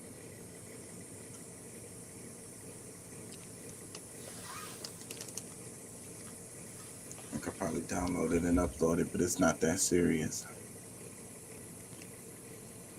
It's like it says the Black history I like versus the Black history that's forced on me. But see, I still don't like this. Who posted this? Divine Sneffer Sena Hotep. I still don't like this.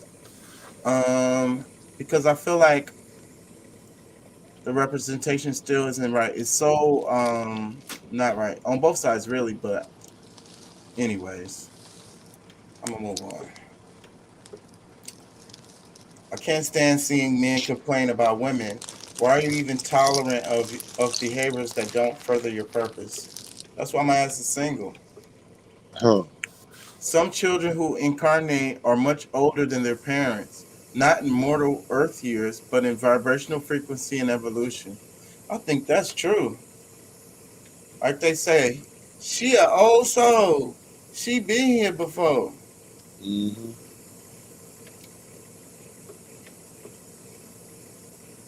Ugh. Man got cockroach stuck in his ear for days. Ugh. That's a horrible story. Has to be. And the roach didn't ruin anything while it was in there. Let's hear it. There's no sound? There should be sound to this. Whatever. Sound to this one. So we can listen to the dog playing Mortal Kombat, but we can't. Whatever. Ice-T. Ice cold fact. If you're broke, you're gonna diss you. They're gonna diss you and call you lazy. If you're in the middle grinding, they're gonna diss you and say you'll never make it. If you're a huge success, they're gonna hate you because they hate the wealthy.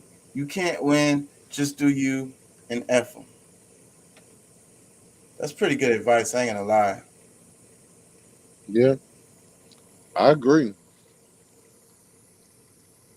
Because they're going to hate you regardless. They hate you, try to trip you up, try to keep you from succeeding. And then when you do succeed, like, this nigga didn't deserve that shit. He Illuminati. You know what I'm saying? He over there worshiping the devil or something. You know what I'm saying? He don't deserve that shit. Say, man, it kills me some of the things that, because like I was having a discussion with a friend, and like like 3-6 Mafia, that's supposed to be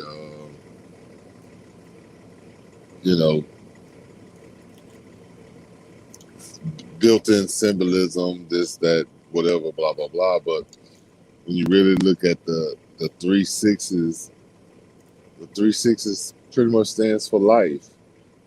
Electrons, protons, and neutrons. That's pretty much what those 3-6s are based on.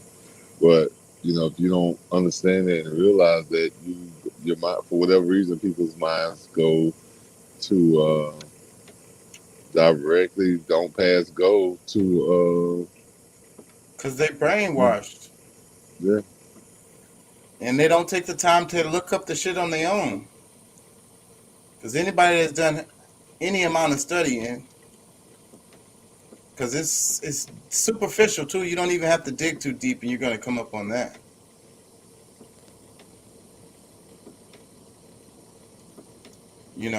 That's some of the confusion, though. And people want to read an old book,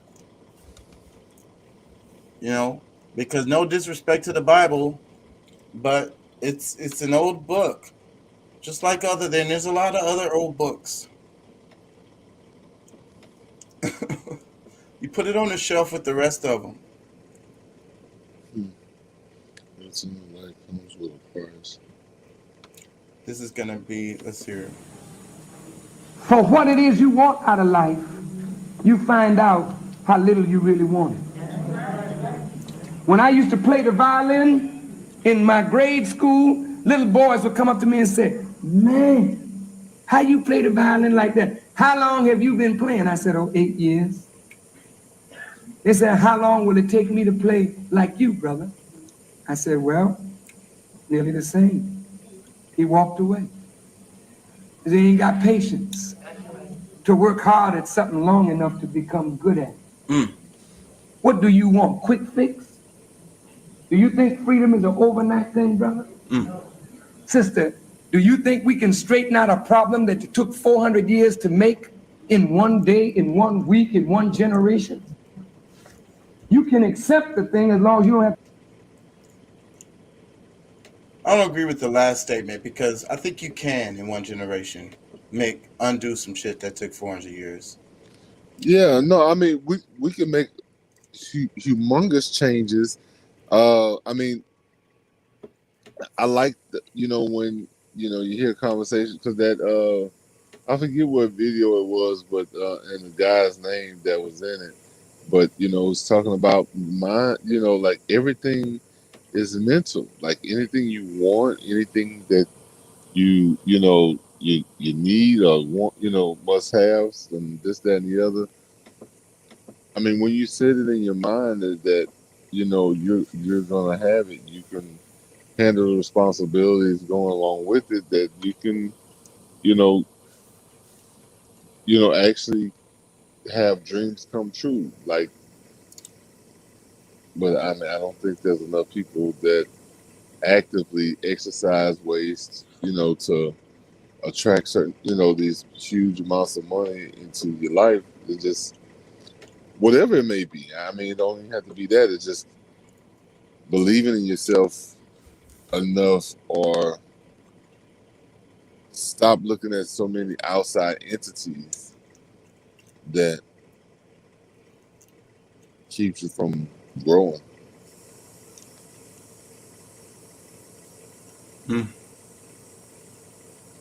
Atom, and atom.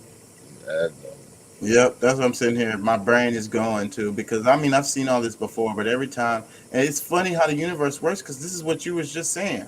It's showing the carbon atom right there. 6 electrons, 6 protons, 6 neutrons, and atom, and atom. Yeah, Atom is, I believe, the beginning of it all, and they kept just passing it down to different people, whether they're real or not. I mean, I don't. I think at this point, even if it was real, it wouldn't matter if they were, because they're not. They're just not here anymore. Um, but we have some of our own elders. We have ourselves. I think that we need to utilize humans in the best. I mean, Let me read this out loud for the audio listeners. Egypt, Atum first created himself from a mound of dust. Science, Adam. First, scientists say that we are all made of stardust, which is carbon. Carbon has 6 protons, 6 neutrons, 6 electrons. Religion, Adam. First made out of dust. Christians saying, from dust we came, to dust we shall return. yeah, but that's like, I mean, I don't know to what extent, because I mean, we bury. I don't know. I'm just gonna leave that alone. You was about to go into the Christians. It's so easy to do that too, though. But the 666 though, and then the atom, and then like I say, I think science is looking for God. Well, God is science, and I mean, the only way to really find God is through science. I mean, it's just like anything that's got details in it, and you have to really do a research to get to the core of what it is that you're looking at, what you're examining, what you're trying to prove to the people. It's gonna take those, certain processes to discover it. But, as far as I'm concerned, I mean, there's no other, I mean, life is science. Yeah, you can't separate it. Yeah. Because, that's all it is. And like when we looking at stuff and trying to figure out what the hell it is or how it works and stuff. And then that's how we've got our technologies and stuff. Like it's, let me play this right quick. I think this is gonna be fun. Hell to the no. Look, I think that everyone is going to have to take a hard look at where they want to be at this moment in history, as we're looking at efforts across the country to prevent people from being able to exercise their fundamental rights. Wait a minute. Wait a minute. Wait. First of all, you're not going to speed past that like you didn't just say what you just said. Hell no. To the no, no, no. Yeah, to the no. Hell to the no. I don't get their point, but whatever. People flossing on the internet. You can't do that in Korea. I don't think you could do that in China either. You can't show off your wealth. It's illegal to do that on social media. Makes people feel bad.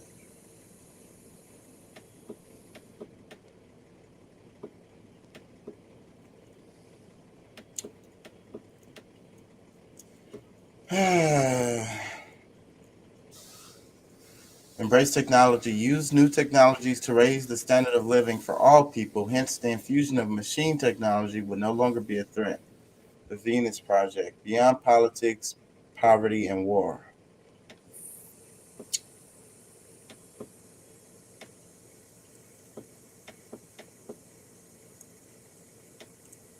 Yeah. It is what it is, man. I'm about to wrap it. Yeah, I was just about to say, man, I probably should be getting out of here. It's 4 a.m. Yeah, man. It's You can look at this.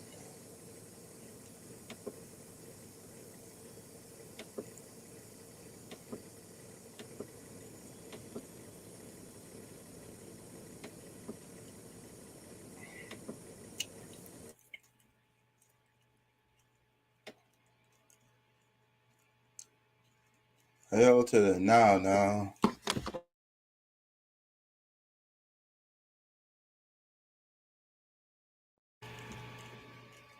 Can y'all hear me? Oh shit, I don't know what happened. Anyways, yeah, I'm about to wrap it. Oh, you there? Yeah, I'm not. It just died on. Like it just. Did some crazy shit. Yeah. Yeah, my screen did something too at the same time. So.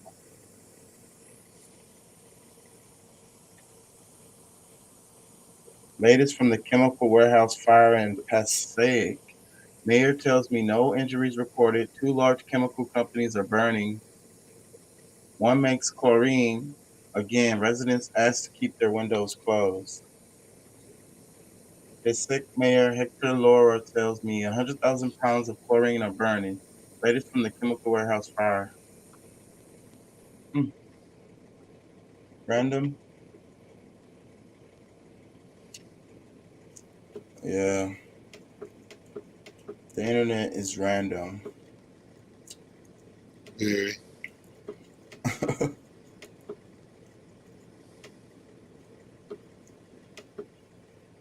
If the Christian religion that we got from white folks is true, then how come they ain't worried about going to hell for mistreating us? Hmm. Who is this? Mobile Awards. It's UK. They be on some other shit. They're pretty cool. It says we're trying to be those people with cereal in clear containers, but I just don't know if we have it in us. Damn. Damn TV shows that we fucking watch. What is this? Oh, they was talking about DeSantis. With the ability to prosper, fought back against unconstitutional federal mandates, and ensured our kids have the opportunity to thrive. Florida has become the escape hatch for those chafing under authoritarian, arbitrary, and seemingly never-ending mandates and restrictions. Even today, across the nation, we see students denied an education due to reckless, politically motivated school closures, workers denied employment due to heavy-handed mandates, and Americans denied freedoms due to a coercive biomedical apparatus. These unprecedented policies have been as ineffective as they have been destructive. They are grounded more in blind adherence to Faucian declarations than they are in the constitutional traditions that are the foundation of free nations. Florida is a free state.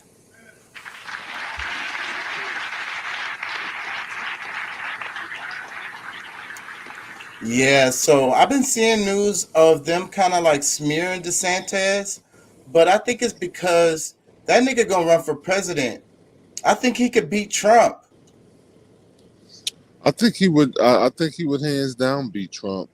And I mean, because there's really no scandal behind this guy's name that, at least that we know of. You know, really, it's gonna be hard. Period for any Republican. Oh, I mean, Democrats for sure.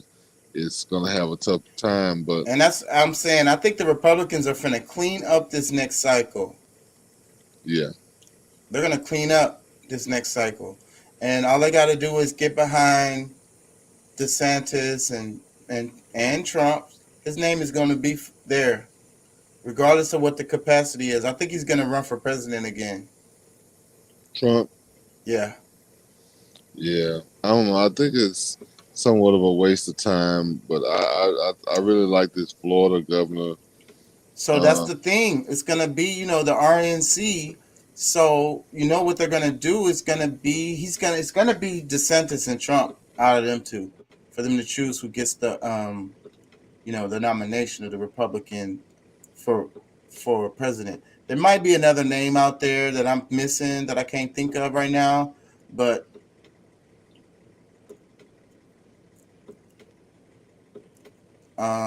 Abbott. You got Abbott and what's his name? Ted Cruz. But I think that DeSantis would kick Abbott's ass and would kick Ted Cruz's ass. You know what I'm saying? Let all three like a debate, the Republican National Convention, the whole thing. You know what I mean? Like, yeah, because that's what it would be. Them up there on the stage, and the public would decide between them, and it would come down between Trump and DeSantis. And I think this is just my speculation. I think DeSantis would win it. yeah. I mean, because Trump's popularity amongst even Republicans has changed since him leaving office. But DeSantis right now, he has a clean slate. He obviously is very concerned, like the proof that he's concerned about the people. Comments. Let me read the comments right quick. The proper number of the beast translation is 616, while 666 is called the number of the beast. In most manuscripts of Revelation 13:18, a fragment of the earliest papyrus 115 gives the number as 616. Remember, look up generational warfare, pay close attention to 4th and 5th. You will end up wanting to make it a topic. He's got a Wikipedia link. That's interesting. I never heard of this 315, 316, whatever it is. But that's a new one for me. I have to really go in and research that whole concept. But you know, when you're looking at the Bible, the descriptions of it is more way off than what it is in actual science. Yeah, so I can't knock the 616 even though I haven't heard it, but tapping into software that has built this realm, literally project their own holograms. And this is what a lot of people, they don't know and understand. So when you're talking about things like the law of attraction and how it works, this all has to do with tapping into software that has built this realm. And you can manifest things here through thought, because conscious thought is what powers this whole system. The people that are in control and power on this planet don't want this information to get out. But if 7 billion people learn this, it's game over. Literally project their own holograms. And this is what a lot of people, they don't know and that's interesting too. You know that guy? Yeah, I follow him. Okay. Yeah, I've been following him for years. I liked his stuff back in the days better than I do now. But that might be because of myself. My knowledge has grown. Yeah. Yeah, I used to be all the way infatuated with the guy. Just think of the information. Just think of the collective consciousness of righteous people actually came together. Because it seems like there's no problem for evil people to get together and agree on something and move in that direction. Yeah. If we had more, because I believe there's more righteous people, or at least that want to be righteous and good for the world, that if we got together and agreed on certain things, on our power through meditation, that we could actually see a change. But there's so many sheeple that's something that would be really tough to do because they're so far gone. You know, a lot of them are so far gone already that changing or turning around is almost not an option. Yep. They want to ride this system till the wheels fall off. They don't care. This is my way of life, and that's it. But this system is crumbling. It's falling apart. And I think if you too intricate into it as it falls apart, you know, you're gonna fall apart. Yeah. That's really what I think. This is interesting. It says the cat of consciousness always falls upon its feet. I don't know what that means. Go back, the cat. Yeah, go back. It says the cat of consciousness always falls upon its feet. Yeah, I don't know what that means at all. Yeah, I might think about that. And I'm pretty good with philosophy, but yeah, that got me. This says, as you fall back into balance. That's interesting because that's true. Because if you fall down, you gain your balance back. When you're falling only for a period of time. Yeah. My joy is beyond circumstances, for I know that I create my joy just as I create my circumstances. That's pretty cool. I like that. The strong are strict in discipline, gentle to self, kind to others. I think that's true too. Because especially when you can like really kick somebody's ass, what is the fun in kicking that person's ass when they're like absolutely no? So you're gonna be gentle with them. You will always be tired when you live tomorrow today. Oh, that's heavy. I could probably say that one to myself because that's one of my problems. I'm anxious all the time. Those that serve the whole are served by the whole. Oh, I like that a lot. That is nice. Those that serve the whole are served by the whole. I like that a lot. I think about kings, I think about rulers or whatever, and they're always really the servant of the people. Mm-hmm. Exactly. They work for the people. Or otherwise, the people gonna get rid of them. I mean, that's how government is supposed to work too. Yeah. So you work for the benefit of the whole when you're a leader. And, it's like you're serving them and they're serving you. It's like that's the confusion where people you know, go and basically worship these politicians or whatever, when in fact they are serving us. What you call the problem is in truth the solution.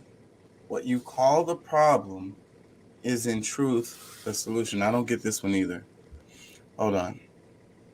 What you call the problem is in truth the solution. Oof, I don't get that one. That one just twisted my mind up. You meet your reflection within the world. I think that's true. I love philosophy. Yeah. Yeah, I'm finna wrap it. It's 4:07. Erica Badu. Who's that she with? Me and Joe. I'm a fan of her too. Got matching shoes. Is that her dude? I have no idea. Jesse J. Yeah, and don't care. They want cake. Is the name of this page. Centrists are warning progressives to back off their favorite rhetoric as the Democratic Party enters a challenging midterm, to say the least, year where it is in deep danger of losing the House and Senate majorities. Stop talking about things that people want. We've got elections to win. They always saying that shit. We'll get you what you need later, bud. We just gotta, what I mean? Yeah, just buckle up, buddy. Just hold on for a little while longer. That's what the liberals always say. Mm-hmm. We got you. We got you. Just hold on a little bit longer. And they say that every year. Romney, consider how different the Senate would be without the filibuster. Whenever one party replaces the other as majority, tax and spending priorities would change. Safety net programs would change. National security policy could change. Romney admits that the purpose of the Senate is to stop change. What? There's actually some truth to that because they're kind of like a failsafe.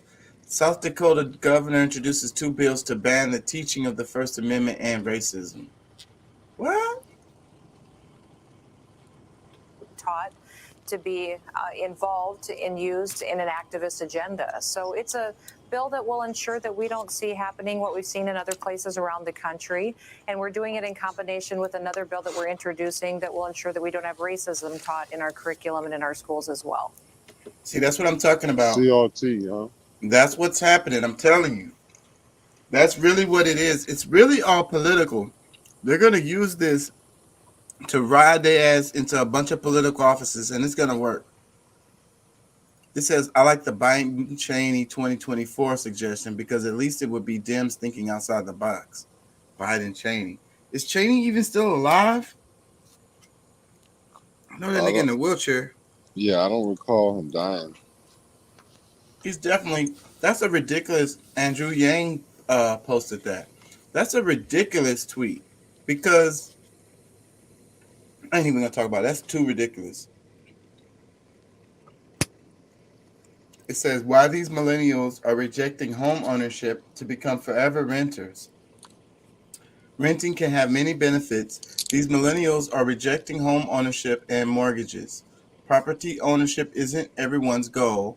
For a growing number of people under 40, the benefits of renting are now more attractive, and it's something to embrace rather than endure. Nobody wants to be a forever renter, but that's where we're headed. That's what I Well, think, and they're selling it to us. Go ahead. I think these millennials are avoiding responsibility, and because I mean, it takes work to keep have upkeep of a home, and I think a lot of it is just based on they don't want to be responsible for shit. They don't want to have to cut the grass. They don't want to have to, you know, keep the lawn clean. Like I think it's a narrative. I think it's a narrative. I think it's not true at all. And that's why you got BlackRock buying up all the houses. They want us all to be renters. That's what they want. That's another way to control you. So they sell you on the idea of it and make you think that it was your idea. That's the bait and switch or whatever. That's the classic, mind fuck. Yeah, no, I'm certain it's a narrative as well, but I mean, just based on the comment, that's the direction I was going in. But it's definitely a setup, a narrative. I mean, they do it all the time. This is something that is just a new level right now. But yeah, y'all please go buy as much land as you can have, because if at least you have a righteous heart, there'll be some space somewhere on earth where we can grow something, some tomatoes and squash. Telling you, bro. That's how simple and that's also serious it is. Because it might come down to that. Because that'll be all you have to eat, some tomatoes and squash, and you'll be very happy to have it. I saw a post talking about when the Great Depression happened, and milk became like a really high commodity because it was low amount of it and high demand for it. And they said the rich people would sit on balconies at restaurants and they would drink milk from champagne flutes. You know what I'm saying? And it would be kids out on the street starving, literally. Damn. I think that's the kind of direction we're heading into right now. These super extremes where you have a kid starving on the street and somebody on the balcony drinking milk just to do it as a you know, just like the internet for flicks, for pics, for status, for to brag, for just to brag. I can go buy the milk, as much milk as I want, and drink it from champagne flutes on the balcony in front of kids while they're dying. This says LAPD Wilshire Station, 11 p.m. The station is closed, but claim it's because of defunding. Due to defunding, we are currently short-staffed for today, 1/8/2022. Our desk will be closed. Sorry for the inconvenience. They closed because too many cops have COVID. Nobody has been defunded. They be screaming that defunding shit. Remember I was talking about that before? They always scream that shit. Them niggas got so much money. It's the biggest one of the biggest departments that every city spends on. And some of these cities, a lot of these cities don't really have no fucking crime. Can student loan debt threaten your Social Security payments? Yes, and the government may not wait until you're nearing retirement age to recoup the debt. If you default on federal student loans, the government can take extreme measures to get your money. For example, the government can tell your employer to withhold your pay. It says scam of the century. I don't know if that's true. A pipeline spilled 300,000 gallons of fuel near New Orleans in December, contaminating soil near the Mississippi River, federal records show. An inspection found corrosion in the Collins pipeline equipment over a year before the spill. Repairs were delayed and operation continued. That's why we be complaining about the pipelines. I'll never get used to how the main response to people living in tents is to destroy the tents. Some 30 tents and structures are being destroyed at the New Market Street encampment near Mass and Cass. I don't know where the fuck that is. Rolls-Royce CEO claims COVID deaths quite massively helped sales. Life can be short. The head of the luxury car maker made the comments following Rolls-Royce's biggest sales year yet. He thinks COVID made people buy more Rolls Royces. That is interesting. Let's read the comments. Picture this: a spiritual power that feeds off the psychic energy of mankind. Order creates a constant flow of energy, but anger, violence, and hate creates a lot of energy quickly. This is part of my fantasy writing. Bruh. I love it. I love it. I love it. And that's why I was talking about Monsters Inc. I always talk about that movie, Monsters Inc. But flip Monsters Inc. on not a cartoon and make it into a damn sci-fi thriller or even a damn documentary. The Norse armband, they swore loyalty to the king, and the king swore fellowship and a place at his table. Exactly. They want a population that has no wealth or ownership, so eventually the state can take the corporations, can take it from the corporations and not the people. I agree with the first half of that. You there, Pat? Yeah. Yeah, I'm about to wrap it. Yeah. You got any last Okay. words? No, not really. I'm halfway delirious right now.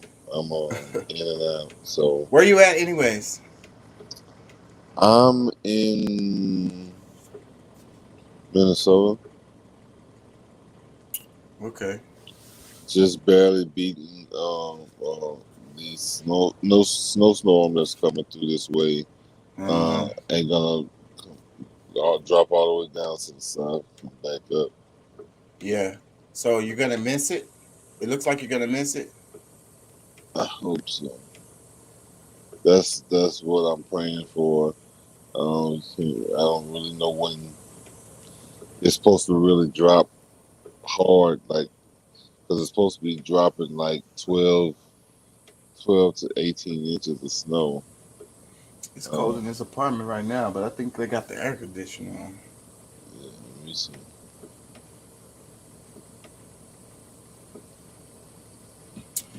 Yep, crazy world we live in, man.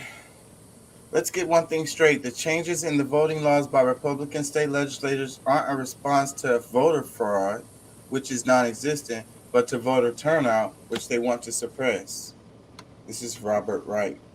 The GOP calls the Freedom to Vote Act to power grab because it makes Election Day a holiday, ends gerrymandering, establishes automatic voter registration, prevents voter purges, takes aim at Citizens United. It is a power grab, grabbing power back for the people.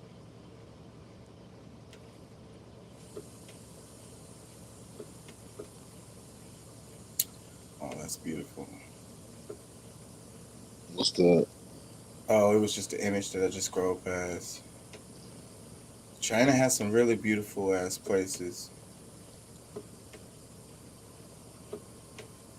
They're ahead of us in a lot of ways, bro. And the United States need to get In their every way. shit. They need to get their shit together and realize it. Stop talking about it's the greatest country in the world and all of this shit. Well, I Make mean, make they make have, that true. but see, that's the thing. If they preach anything other than that, I mean, they know that they would have to change, which they don't want. That's not something that they want to do. It's, they don't want to change. So they have to feed us that lie of being this great country so that we don't be like, you know, go and muscle up on congressmen and House of Reps and whatever else. So Yeah. It's just another way to subversion, like controlled opposition, like oh yeah. confusion, separation, control. That's what they said in the movie. It's like, what is the Matrix? Control. That's what it is. OMG.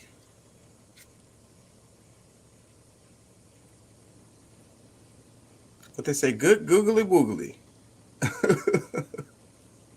Some Grady.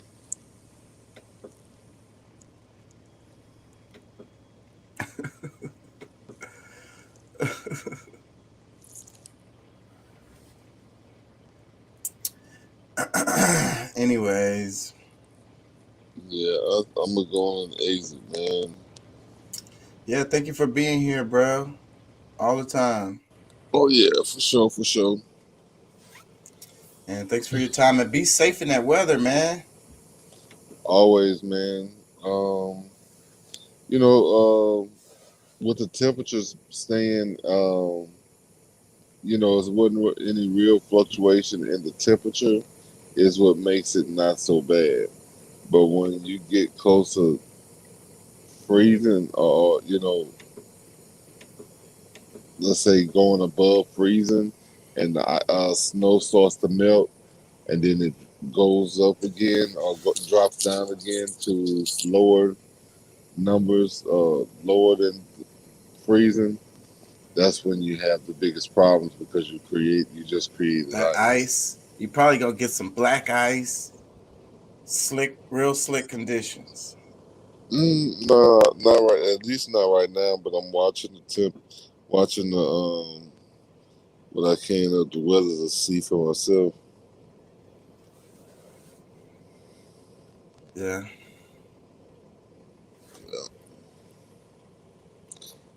But peace and love, brother. All right, man. Have a good one, man. Get you some rest. Be careful out there. I will. All right, man. All right, bro. Peace. I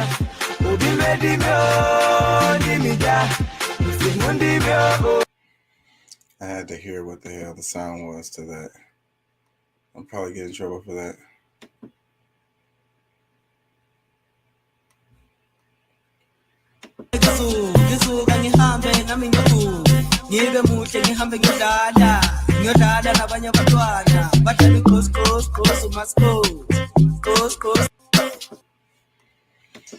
Yeah, I'm gonna wrap it, y'all. Thank y'all for joining. Thank y'all for being here. Thank y'all for giving comments. You know, thank y'all for listening. Thank y'all for supporting. You know, thank y'all for caring. You obviously care a little bit if you're watching my show, because that's what this is all about. You know, giving a fuck. You know, giving a fuck enough to be more aware of what's going on.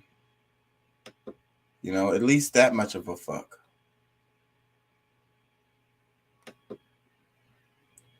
You know, and I think that the more you know about what's going on, the more you're going to want to be active in making a difference.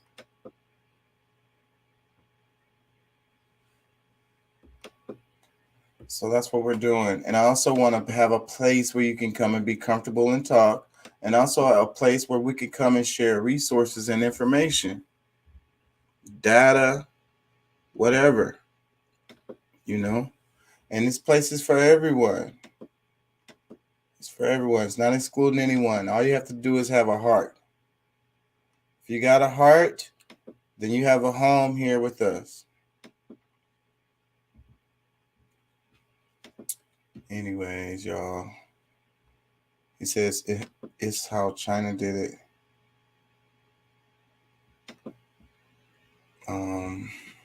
Yeah, I'm gonna wrap it, y'all. Peace and love. Thank y'all for joining. And I'm out. You're not ugly. Because I thought you might have, you would have, maybe. Yeah. Woke up.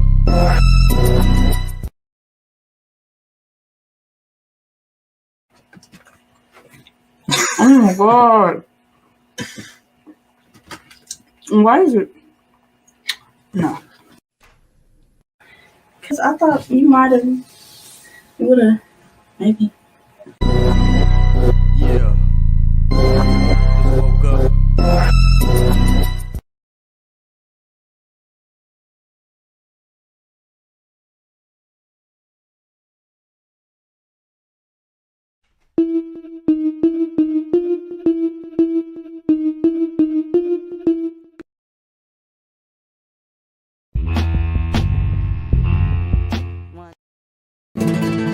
Dime qué tú quieres, papi.